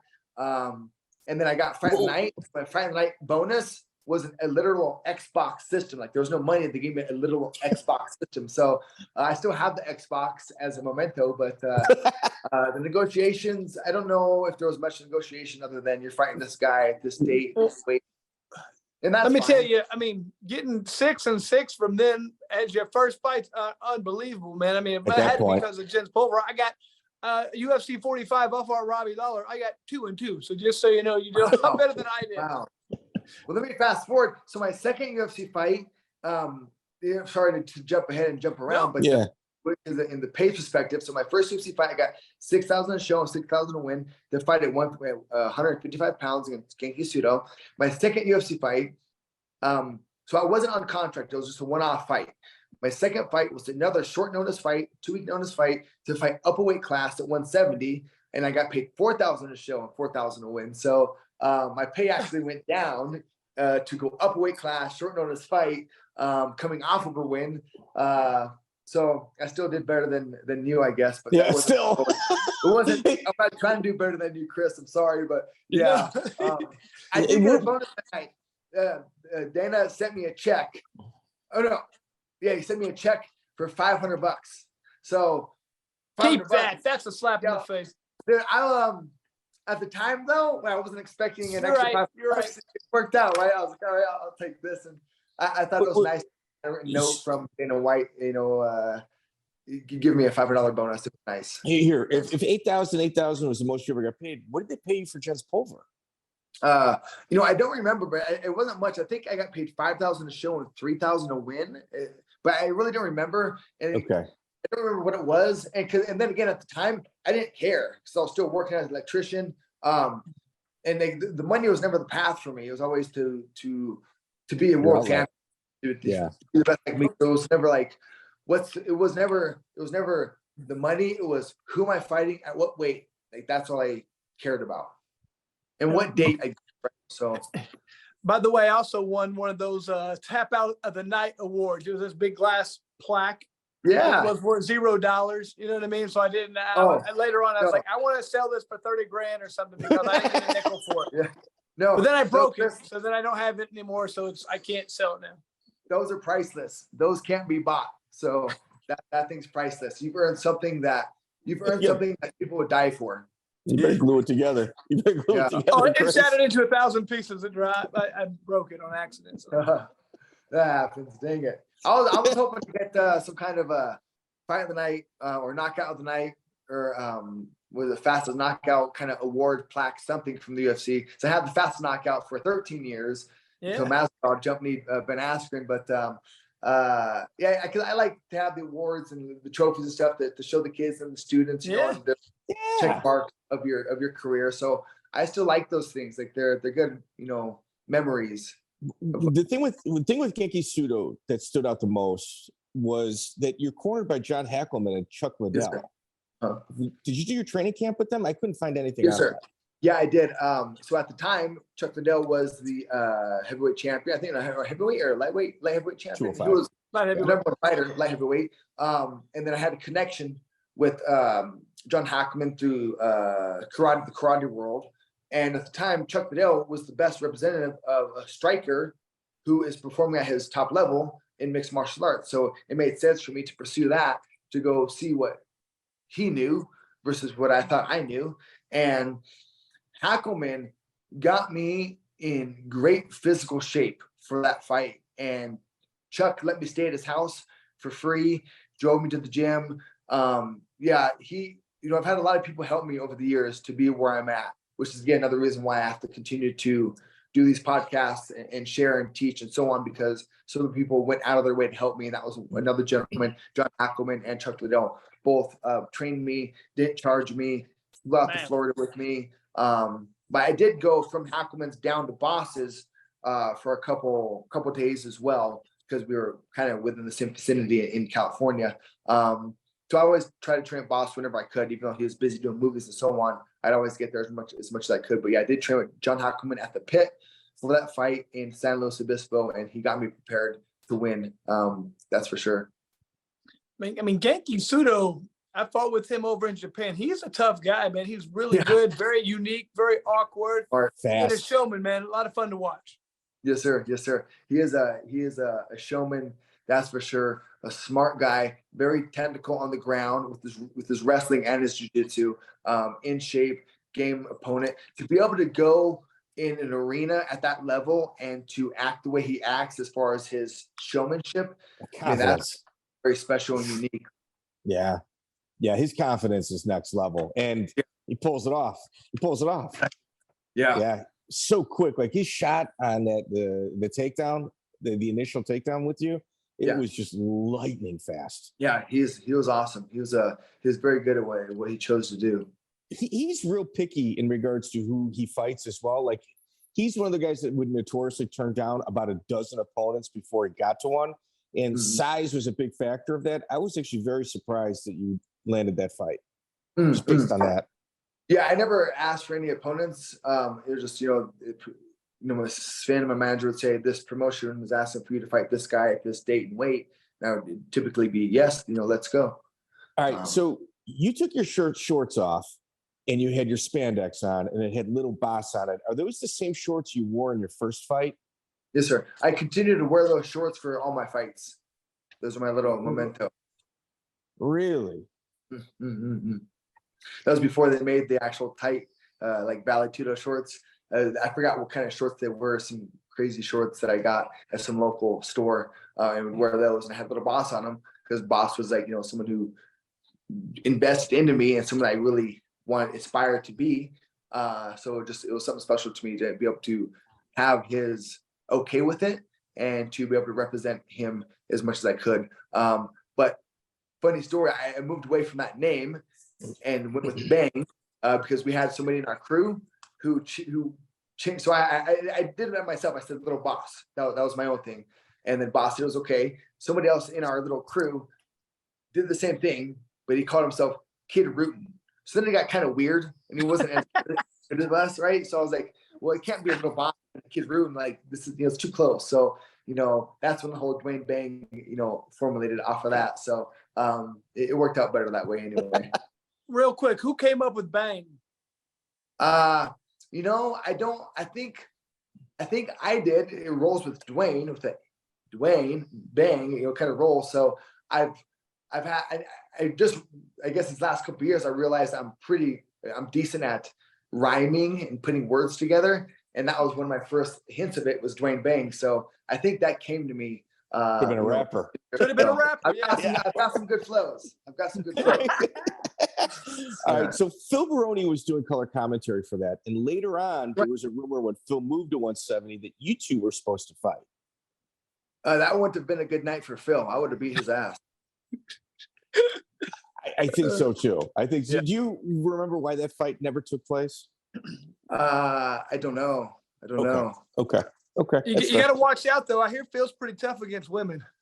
Yeah, I did. Yeah, unfortunately. Wow. Yeah, that's right. Too soon? I'm staying out of this one.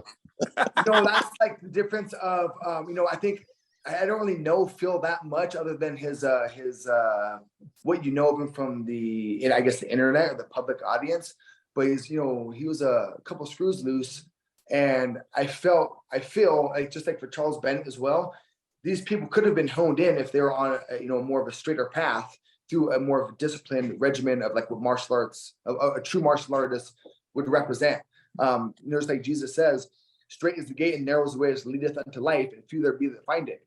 We need to hone in on the goal. We don't have, we're all over the place. Nothing's going to happen. You have to narrow in on a goal. And I think that was one of the things that, because he was another world-class athlete that probably had some great potential, but it was, because I feel he was a bit undisciplined in his characteristics. On July 5th, 2003, you're going back to kickboxing again. Like, you're stuck. I think your biggest issue of your career on the mixed martial arts side and on the kickboxing side is you're caught in between.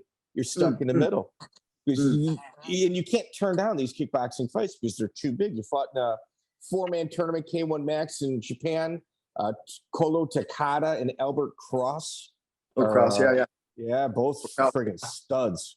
Yeah, some of the best kickboxers. Like, that's one thing that was cool about K-1 Max or K-1. They literally pulled in the best talent from out the world. It wasn't like how Pride had some high level guys, and UFC had some high level guys, years ago, and you could never get them to fight. K-1, they were the only big organization, so they had the best talent. So there was no, if you were on that meant you were supposed to be there, and then you were the best, and then your opponents were the best as well. So you couldn't say no. You couldn't say no to that. No, and I wouldn't. Looking through my career, I fought some of the best competitors in my generation. That's for some of the best for sure. Gomi, Pulver, BJ Penn, Kraus, Masato, Kozo, Ramon Deckers. So I fought the best. K-1 Parr, yeah. K-1 Parr. He's going to go do a seminar at my school April 29th, actually. So that's right. Now, Duane, do you ever feel like, I know for a while there, I had a lot of MMA fights mixed in with a lot of pro boxing matches. That's right. You were doing the same thing with kickboxing. I don't really think it ever hurt me. I think it was a good thing for me. The only thing was, I think I took too many fights and didn't really understand you have to peak for the right fight. I just took a fight anytime they offered. And it was like, sometimes I take fights 3 weeks apart. I learned my lesson when I lost my only boxing match. Did you ever have anything like that where you're like, man, I just didn't quite peak at the right time because I'm not taking this as serious, or not that I'm not taking it serious. I almost got arrogant, like I think I could do anything, and not understanding what you have to do to get ready for a fight. I think my understanding at that time, and most people's understanding, was different from what it is now, as far as being able to peak for a fight and having 3 months to prepare. From how I'm pretty sure it's a similar path for you, but we would just train all the time. We would be training, right? Fight coming up, let's go. I'd hop in my car and drive up to South Dakota and go fight in a tournament. It's just like, that's just what you did. The sport wasn't big enough and had enough people and that much business around it to line you up with the opponent 3 months out, to train for that, to be so dedicated for that. So it was just so sporadic that you would just train and be ready because you were a martial artist, and that's what you did. That's what I did. And you would just wait for a fight to pop up. That's just how the world, that's how we got here now. That's why there's many promotions and thousands of fighters now, because we laid in a lot of the road work for this to happen. But the first time, these maps weren't there. There was like a road and then a dead end, a road and a dead end, and then it would go to an actual fight. So that's probably one of the reasons why Phil Baroni and I never fought. Who knows what happened with that? But it was very hit or miss in the early days. It was very hit or miss to be able to stick with the organization and to map out your career. I didn't even look at it as a career. I was just fighting because that's what you did. Why is there such a huge difference in the Dutch system as compared to everywhere else around the world? What makes them so special? What are they doing different? What they're doing different was the style that they're training, which is as close to an actual fight without getting hurt. Even though I feel I've been able to tweak some of their theories to a more sustainable approach. But pre-Dutch era, it's all bag work, tie pads or punch mitts, and then sparring. But Dutch drilling, where you both have your gloves and your shin pads and you're kicking each other, now you have the correct distance between you and your opponent. And you have real time throwing back at interactions and countering. It was just getting closer. It's as close as you can get to sparring without sparring is what the Dutch system enhances. They're just light years ahead of everyone else. They were, but now they're left behind. The best strikers are here in the Yeah, I should say left behind, but for mixed martial arts, the striking understanding is at a higher level now than it is in Holland. I've been, and I'm not talking down them. They were the best. The Thais were the best. Then it turned to Japan. Now it turned to the US. That's just how it is. So Alex, I've got this figured out. Like I understand how to. I know exactly how to extract, to find out what somebody's good at and to extract that. Like, I know how to do that. Like, that's what I'm good at. That's my best quality that God has given me, is be able to find out what somebody's good at and to water that. Like, I know how to do that. Like that's why I'm here. I think that's super important as a coach. I know a couple of coaches who are good coaches, but they teach everybody the same way. This is how you do this. I'm like, man, if you're 5'3" and you're 6'2", you're going to have different styles. A jab's not always the best. So you have to understand what they do. Like when my boxing coach, Keith Palmer, he was just like, I don't want to take anything away from you. I just want to add to what you do. Let you be you, but just add and make it to where you don't get hit as much. But I don't want to take away your style. I want you to add to your style. Some people just try and totally change who you are. And I think a good coach doesn't do that. They do what you're talking about. They pick out the good parts and they put it all together. Yep, exactly. You're going to adapt to the child. Proverbs 22:6. Train up a child according to the way he should go, and when he gets old, he won't depart from it. So that's the King James Version Bible, which I have actually right here in front of me. I'll read that before we do the podcast. But the Hebrew version of the Bible says, train up a child according to his ways, and when he gets old, he won't depart from it. So there's two different perspectives, depending on which translation you look at. I feel the correct answer is a combination of both. One, you have to have previous experience to share with somebody, and previous experience to be able to see what they're good at and tell them what they're good at, because they might not even know what they're good at. And that's one thing that Sensei Bas told me. He gave me the belief. He believed in me when I didn't believe in me, but I believed in him, and I believed in his belief in me. He was somebody who's been there and done that. So I didn't take everything he said. I took to heart as gold. But he knew how to train me, just like Trevor Wittman knew how to train me. Trevor Wittman has been able to extract Gaethje's potential, my potential, Rose Namajuna's potential, Nate Marquardt's potential. He has more world champions under his belt than any other coach. And that's I've learned from Trevor Wittman, to be able to adapt to the athlete. That's what you should do. That's what I'm trying to do with my children. I have two boys and a girl. One boy is really good, hands-on, mechanical, can fix things and put things together, and he's freaking 12. And he builds his own things. It's crazy. My other boy is really good at math and reading and writing. He understands that path. He's more articulate in that aspect, and my other boy is just more hands-on. So I'm going to help pursue their paths in that direction of where their heart is lying, because God gave them gifts. And it'd be a detriment if I didn't help water the gifts. So that's what a good coach should do, is adapt to the athlete and extract their potential. And that's what I tell my students with the Bas Rutten inspired Bang Muay Thai system. I have a whole system laid out. Within the system, you'll be able to pull pieces together that work for you. But there's two paths here. One, I have a whole set stuff that has been proven to be successful. And out of those 5 things, you need to pick 1, 2, or 3 of those and make them your own. And Bruce Lee says that, and we all know that. It's just to extract what is useful and disregard what is useless. Like, that's what we all should be doing to perpetuate life in any way. Well, so Duane, UFC knows who you are. Their matchmaker has seen you fight twice now. I lost you for a second, sir. All right, can you hear me? Are you there? I think he's having some internet issues. I can hear you. All right. So you're in the UFC. They've seen you fight twice, once in Honolulu, and now this event. Why are they not offering you a contract? Oh, they were. I was just sticking with K-1 and kickboxing. And at the time, I didn't want to be in an exclusive agreement and not be able to fight in other shows, because at that time, you sign up with the UFC, you fight once, twice a year. And I don't want to be sitting on the show. I wanted the freedom to go fight to the other shows and to be active and go between kickboxing and mixed martial arts and so on. Maybe I just wanted the freedom. Maybe if they paid me, a good chunk of money that made sense, then I probably would have done that as well. But I like the freedom at the time to not be exclusive. There's so many people that had they taken your advice, they'd be so much better off at this time. Yeah, that's what I should be. I've learned a lot over the years, and hopefully I can share that knowledge. Turn these lessons into blessings. Like that's my path right now. That's my pursuit. To hopefully maybe ease the burden on somebody else's journey.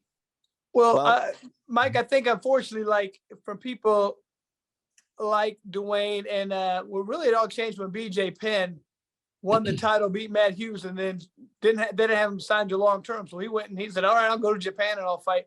After that, it's hard to fight in UFC if you don't sign their long term or whatever contract. Like, you're not getting by with that. They're just not letting you fight. I mean, it's a different world, probably because people not took advantage of them, but people did what was smart for their career and not the UFC. So I mean, they're making it one side their way. They can either offer you a 5-fight deal and cut you whatever they want, or keep you on that bad contract.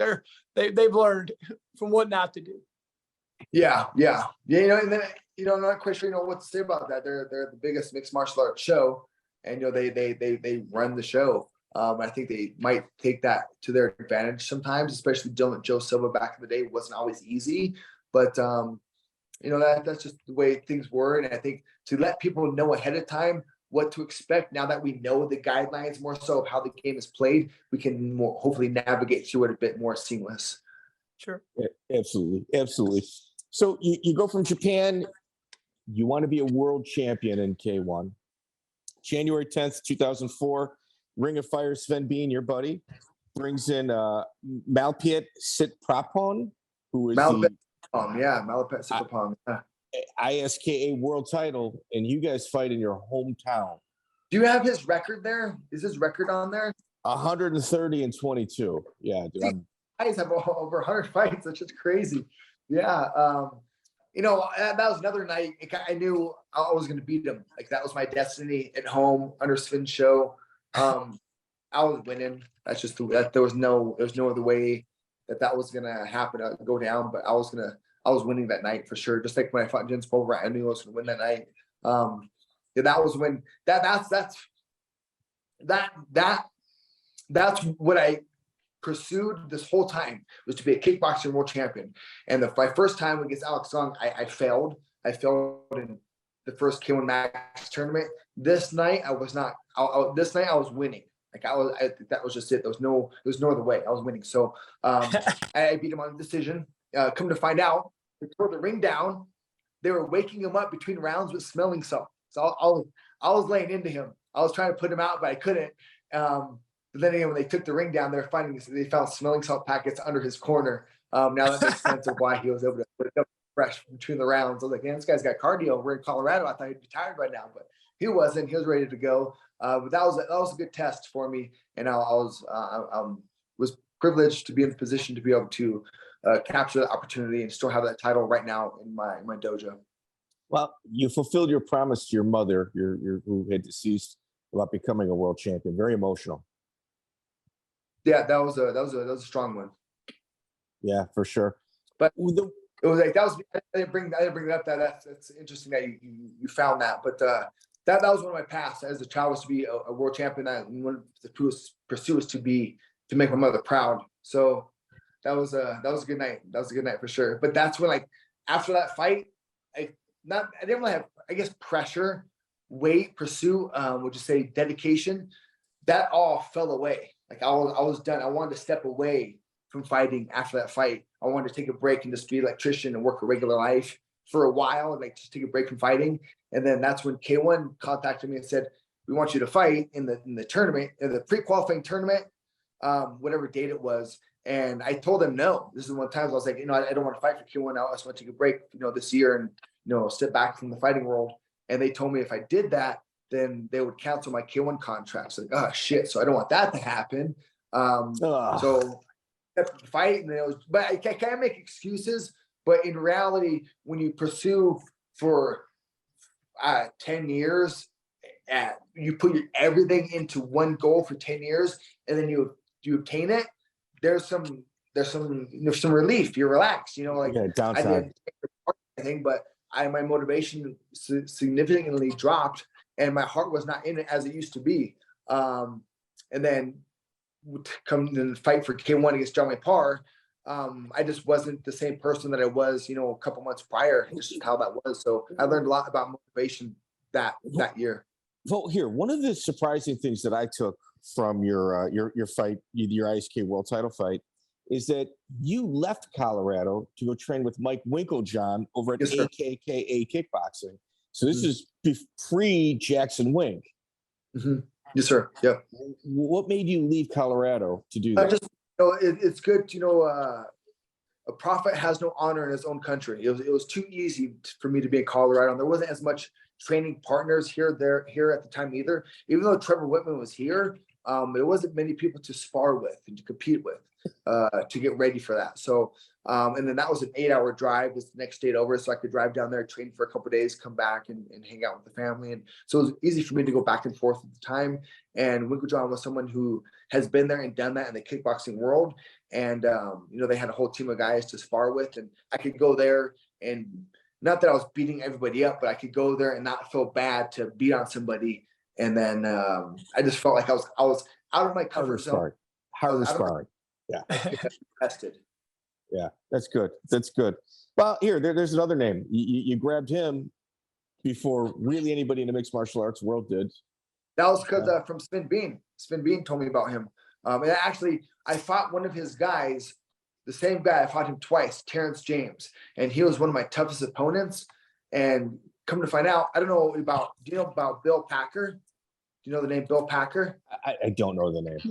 No. John's trainer. And Bill Packer, his team was always known for having killers. Like he came, so Winkeljohn was a workhorse and good work ethic, but he came from Bill Packer, who was known in the kickboxing world of being a badass, and all his team members were all badasses. So he just had that aura and that energy. Michael Winkeljohn carried that over, and it was the right place for me to be at the time to get away from home and to focus on a goal of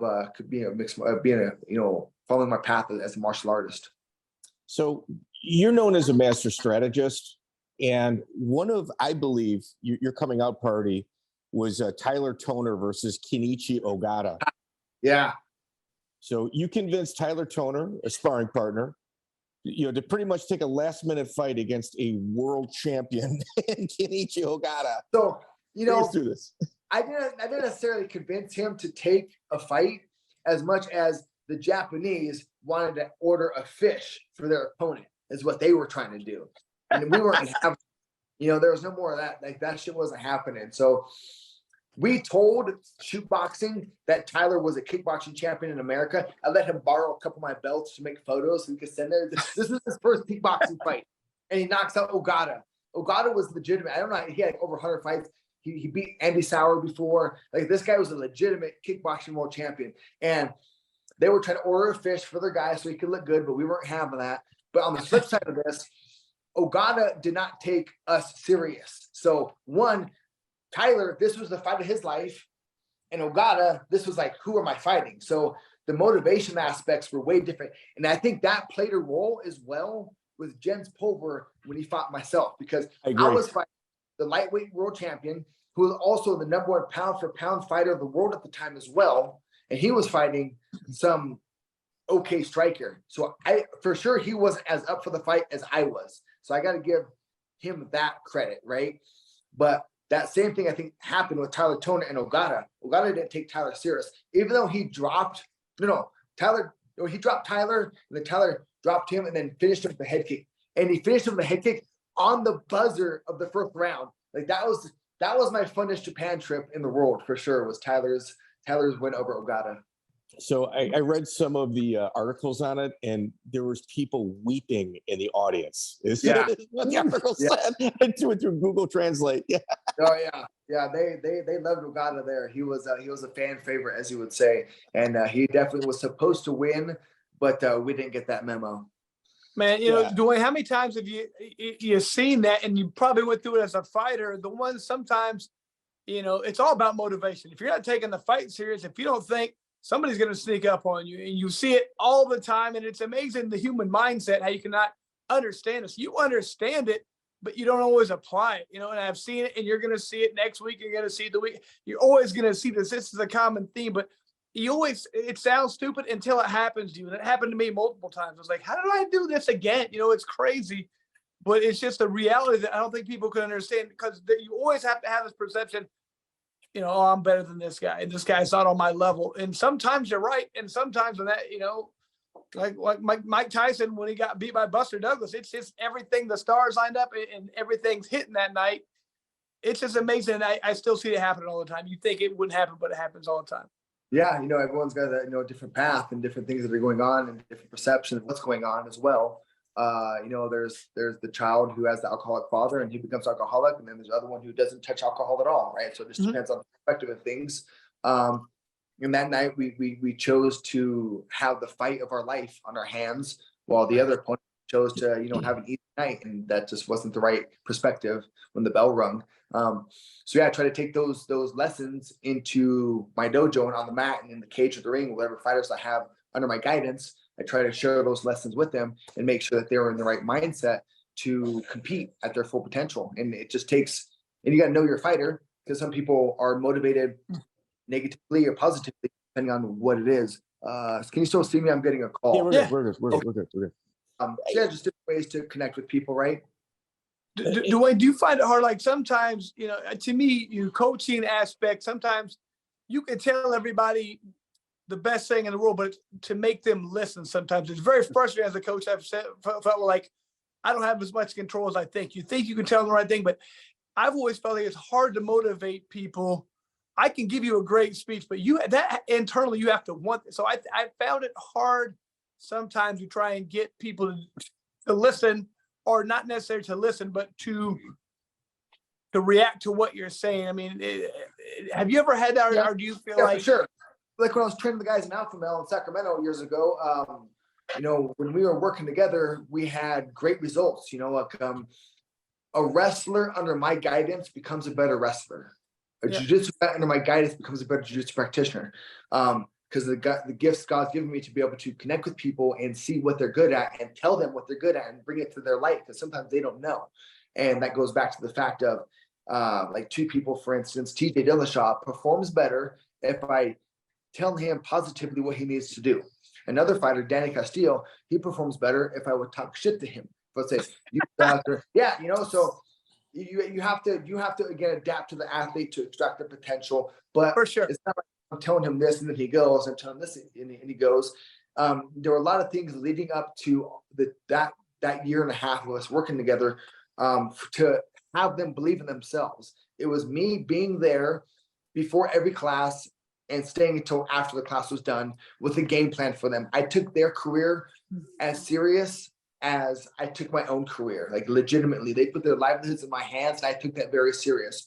And I helped them become more accountable for themselves. I asked them to do 4 things: show up on time, get better, get tired, take care of the partner. And there was just, we were able to build up everyone's confidence, and even my own as an instructor and a martial artist, by being there on time, ready to go with the game plan and to see the progression, make the changes and so on, and be able to craft this path for their best potential. So it's not always I can say this and motivate him, or I can say this and motivate him. It was a million things leading up to that event of, again, being on time with the game plan, letting them know to take it serious. I'm taking it serious. We take it serious. To the advice in every class that's being successful in the trial and error. And it was just a path of the coaches' enlightenment along with the students' enlightenment, and having those things come together and merge when the time came. So yeah, I mean, you got to know your athlete, you got to know yourself, you got to know the sport and the event, and you got to know all the elements, right? Yeah, that can be tricky. Like, we're not just martial artists; we're also psychologists, right? We wear hats. Like Trevor, and myself, if we were to be, I guess have like credentials and certificates, we'd have a good handful, other than just coach of the year and a world champion. One of the early coaches in the Colorado scene, you actually used to teach at his school, Mauricio Hostel Zingano. Kenton Gano's former husband. What was your experience like with him? We trained together a couple times. He was, a passionate jiu-jitsu practitioner, had his own school, had a handful of solid fighters for a while. Unfortunately, he had a rough ending, ended up taking his own life. I'm not sure. But we didn't interact too much, other than the fact he was a jiu-jitsu guy in my eyes, and I was a striker in my eyes. I probably should have trained with him more often, to be honest. but we didn't actually have too many interactions. Okay. Yeah, one of the pioneers of the early Colorado scene. In terms of jiu-jitsu, Pedro Sauer guy. Yes, sir. Yes, sir. Yes, sir. Yeah. Okay, for jiu-jitsu, yes, sir. You're right. Sorry. Yeah, for jiu-jitsu, for sure. Yeah. Absolutely. April 7, 2004, you fought a guy that's teaching a seminar at your gym on the 29th, John Wayne Parr at K-1 Max. You guys had sparred before. Oh, yeah. I guess, yeah. In Las Vegas, they were both trained at Master Toddy's. So again, it was one of those times for my first trip to Japan. I felt I needed to be around more people, more, I guess, martial artists, and just be dedicated on what I should be doing. So I went and trained at Master Toddy's for about, I think, 2 months. That was fun, great training. It was obviously traditional Thai style, which wasn't my forte. But looking back on it, it was a good experience. I got to cross paths with John Wayne Parr, who was a legitimate world champion at the time back then, and was able to learn, quite a few lessons. And who else was with me on that camp was Rick Rufus and Duke Rufus. So Rick Rufus, Duke Rufus, myself, and John Wayne Parr were all Master Toddy's fighter house. That was a good, 2 months of training. We got up every day. We'd run, we'd hit pads, we'd spar. That was a fun time. I remember I'm sparring with Joe Parr. We're sparring and it's getting heated and we're going. And I remember I stop him. I'm like, hold on. I go, how do you hit so hard? And he goes, oh, well, I used to box. So like, okay, because we're sparring and I'm getting rocked while we're sparring. And this never happened before. I'm like, what the hell? And like, how's this guy hit so hard? And he says he used to box. I'm like, okay. Fast forward, we're done sparring. He puts his gloves on this air cooler. I go look at his gloves.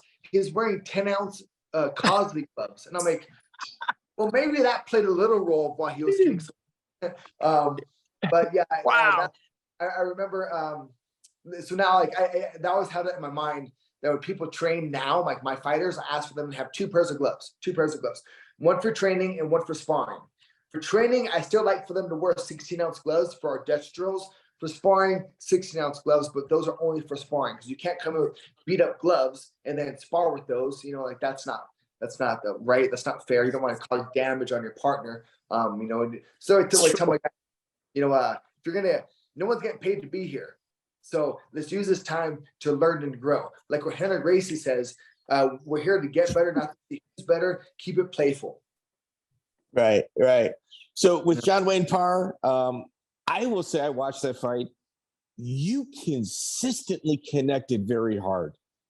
That guy can take a punch. So that was another fight where I go another fight, but that was the fight again. I lost a lot of motivation and dedication. I missed weight for that fight. I showed up to Japan like 22 pounds overweight.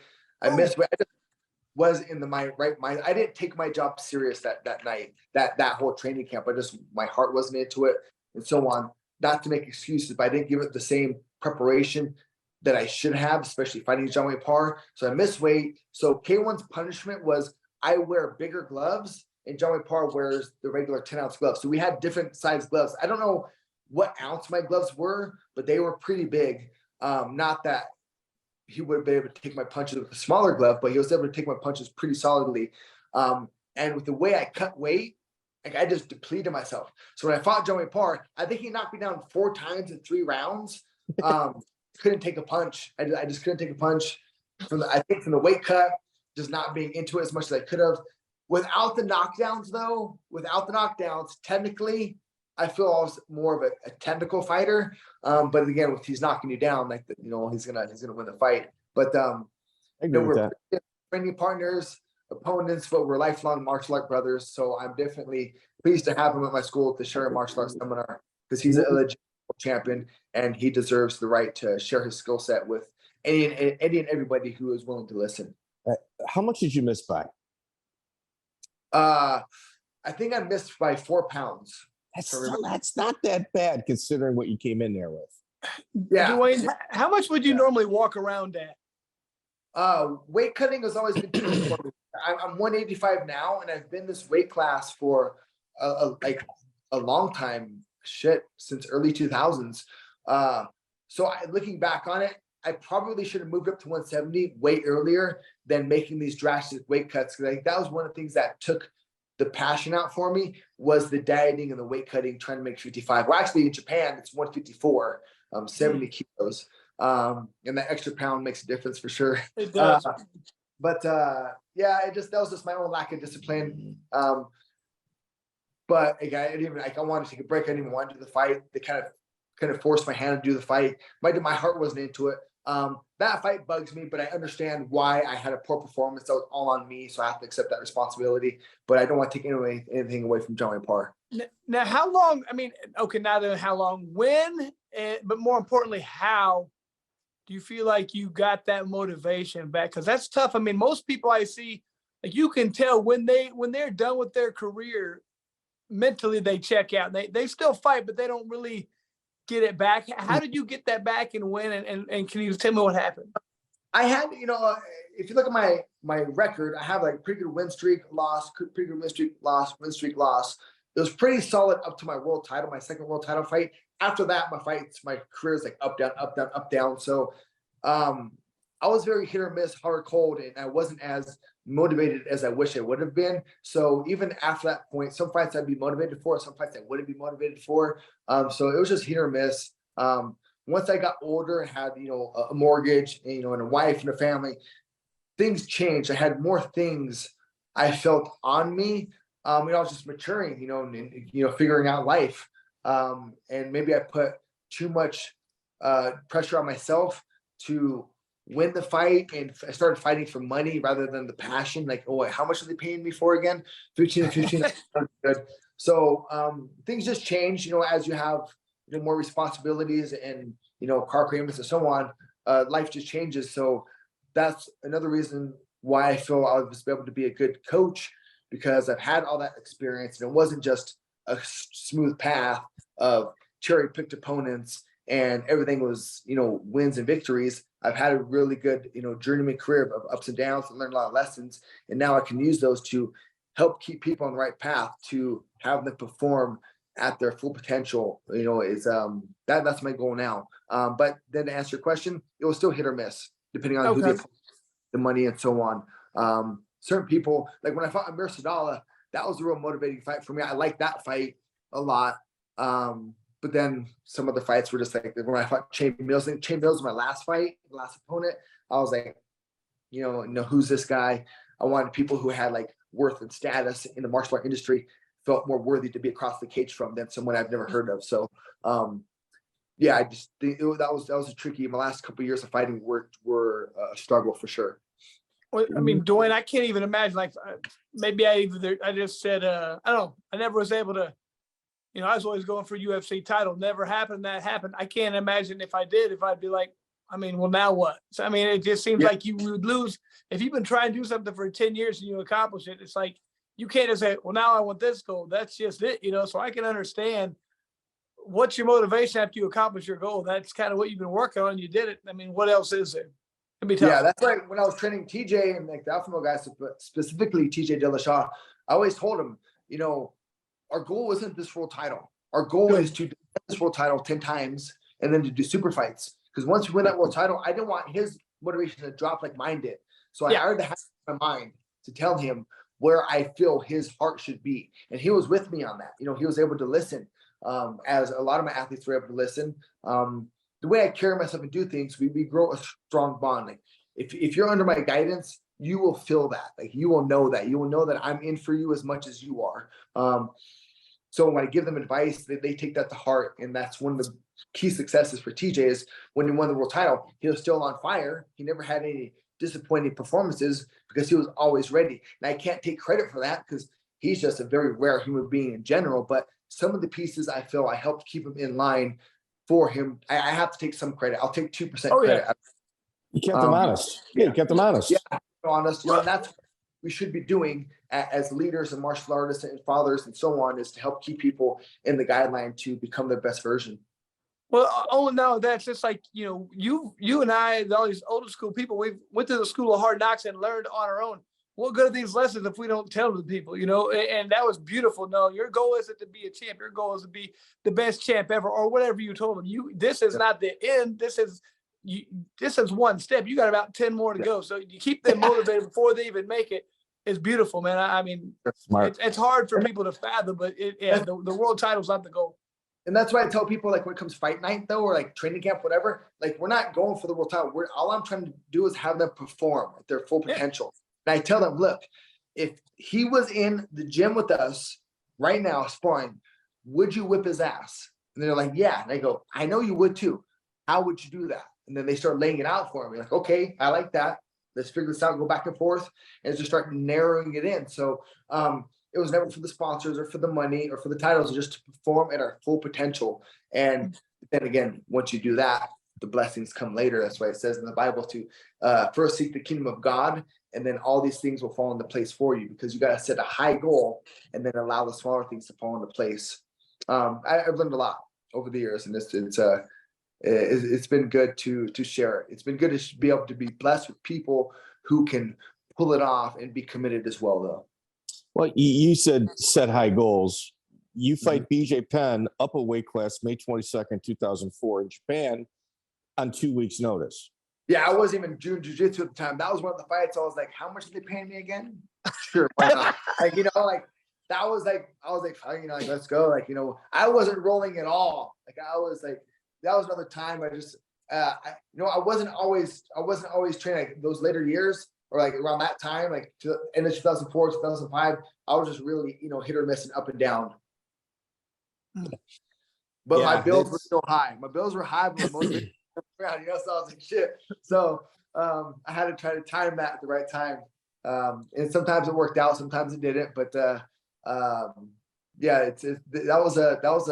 wasn't the best decision to fight BJ Penn in that point in time. I don't know if there's ever a good time to fight BJ Penn, but that time wasn't the best time for me. He would have stood up with me though; it would have been better. Like, I would have had a better chance. But he was another sweetheart of a guy though, for sure. And I'm across the ring from BJ Penn. I'm like, oh shit! I love martial arts so much that when I get across the ring from people, I'm like, oh shit, like, that's crazy. That's Ramon Deckers, or that's BJ Penn, or that's Joe Parr. Like, I can't believe, like, I'm fighting this guy. This is crazy. So sometimes I made the event and the opponent bigger than me, and it made it bigger than what it was. That's why, again, I tell my fighters now, like, forget all the sponsors, forget all these lights, like, none of this matters other than for you just to have fun and perform. And there's different ways to, manipulate someone's strings to pull out their potential. And the more time you're around people, you'll get a better understanding of how to play the organ. But yeah, I back then I didn't have that. I wasn't around Bas as much as I wish I should have been. I'll say that. Well, with this, Joe Silva tells you that you need a few wins before you get back to the UFC. Yes, sir. How was your relationship like with Joe? I thought always good, like, I understood the situation, they're an organization, they're going to offer this fight at this pay, and like, that's what it is. I was never going to be like, say, agree to whatever it was, 10-10, 8-8, whatever it was, and then go back and say, oh, they're not paying me enough. Like, we agreed on this. I'm not going to go back and say we didn't agree on it. And they have a job to do. They have to book fights, and sometimes it's short notice, sometimes they give you good notice. It's just is the fight game. So no complaints on my end. Yeah, I mean, when you start realizing, maybe can we ask for more money, start negotiating back and forth, like, maybe I should start asking some questions. And then some of the replies at the end weren't what you would expect from another grown man in their position, right? Maybe abusing authority a little bit, but no complaints, no complaints. I've said a lot of of my past as well, so I can't hold fault that much. But yeah, he's doing a job. He's trying to keep as much money in the UFC bank, and get each fighter to fight for as little as possible. Like, I get it. Why throw money away when we don't have to? But looking back on it, I wish things would have turned out differently. I will say this though: I had one UFC fight, and it was Darren Elkins. He took me down, and my ankle got caught in the mat, and it blew out my tibia and my fibia, distal points, and I'm out. Like, I'm on my ankle's blown out, and I think I walked away like $10,000 from that fight. The UFC sent me $50,000 to help get me by for the next 6 months, right? So, I'm on crutches. My legs casted up. I get a call from Dana White. It's funny because I know a lot of people. I guess popular people in the mixed martial arts world. So I put their names in my phone under different names. And at this time, Dana White, I put his name in my phone as Diana Black. So I get a call from Diana Black, and I'm like, who is this? I'm like, what the hell? Like, it's crazy. I'm like, oh shit, that's Dana. Boom, hello. And then he's like, hey kid, how you doing? I'm like, oh, doing good, jacked up an ankle, whatever. He goes, I know, I seen what happened. I was there. And he's like, we're gonna send you something to help get you by. And I was like, oh, thank you very much. $50,000 check shows up. So of all the bad things you hear about the UFC, or I don't know if you hear bad things, but my personal experience with them has been good, because that at the point where I had literally one leg, and you can't be an electrician with one leg. I was literally laid up, and they sent me enough money to get me by. So I always have to bring that up when I get the opportunity. But on the flip side, my last UFC fight, same leg, I blew my knee out this time.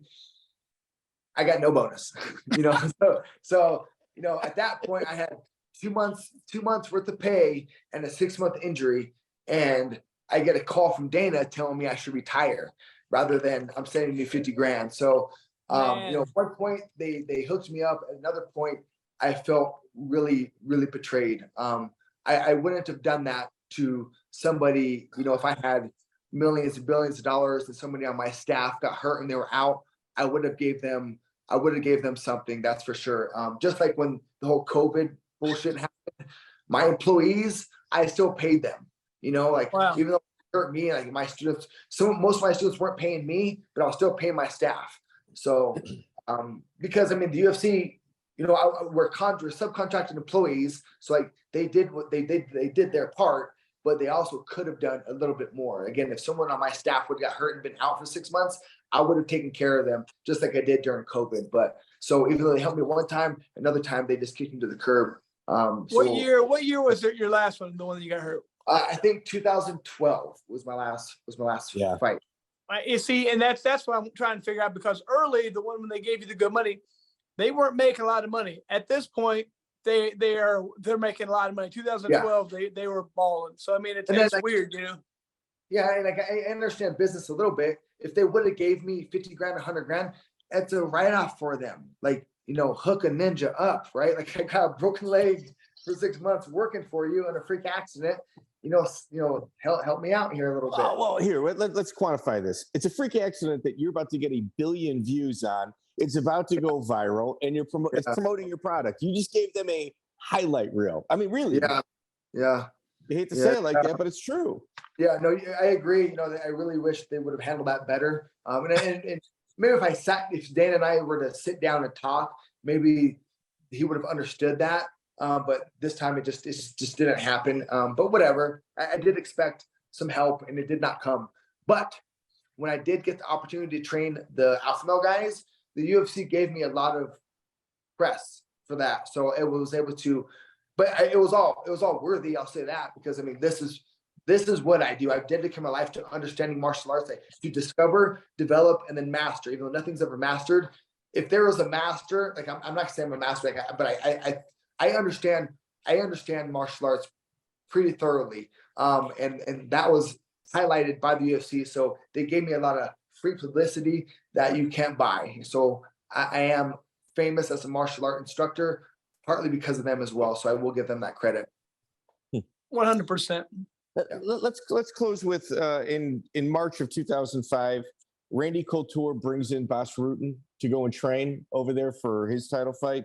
And you tag along because you've got a fight in April. I think you got canceled as Melvin Gillard, if I had to piece it together. Oh, wow. Yeah. That's right. I would have got him too.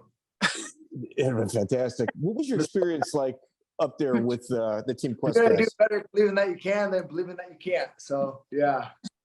But I went and trained with Sensei Bas up at Team Quest in Oregon, and that was a great time. That was a great time, actually, to be able around Olympic athletes and UFC champions, and to that's our science laboratory to see how does martial arts actually work, like what techniques work, how do you develop those techniques, how do you make them better, how do you make them more efficient.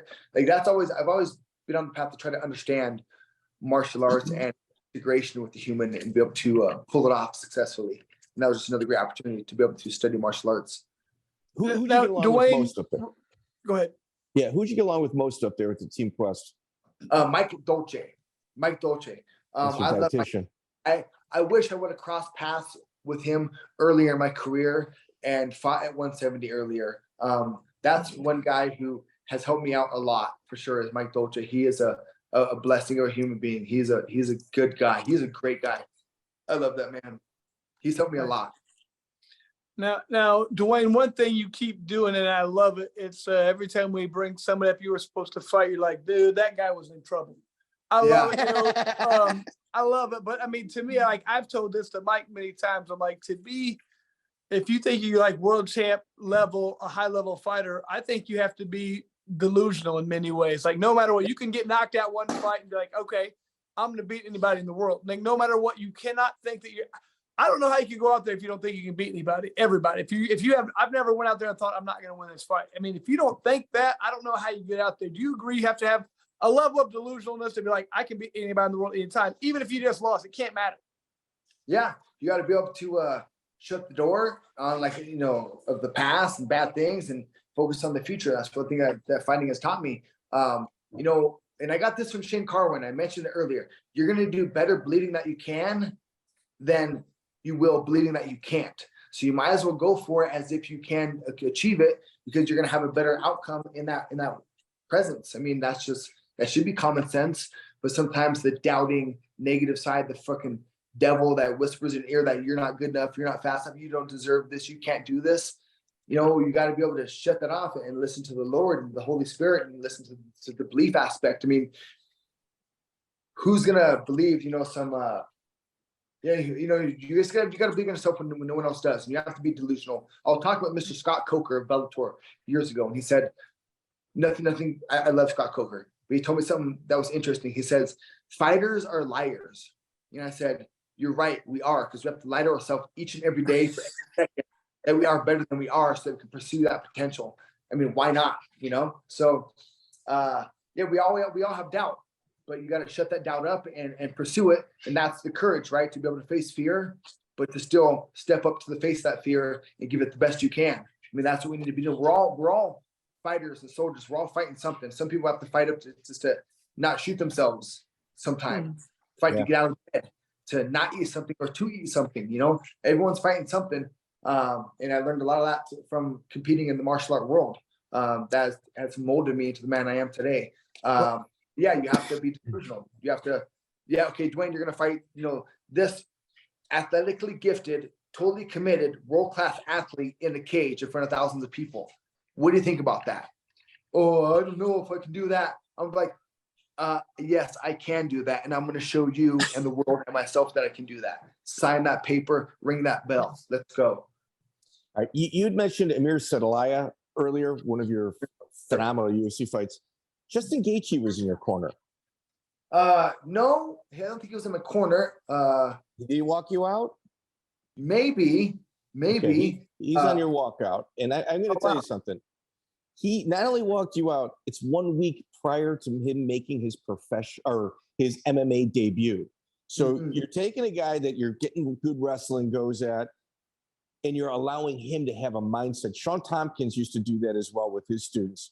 Take the beginning guys that got potential, let people see the big show so they get comfortable when they get there.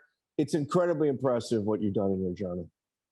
Well, yeah, I've just been blessed around good people. You know, I was blessed that Gaethje was there to help me train for that fight. Was, you know, some of the things up to that. And that's one of the things that you would do back then is if Trevor Wittman is with me for the week of the fight, I think the fight was in Milwaukee. And I think you were on that card as well. Weren't you, Chris Lytle? You fought Dan Hardy that night?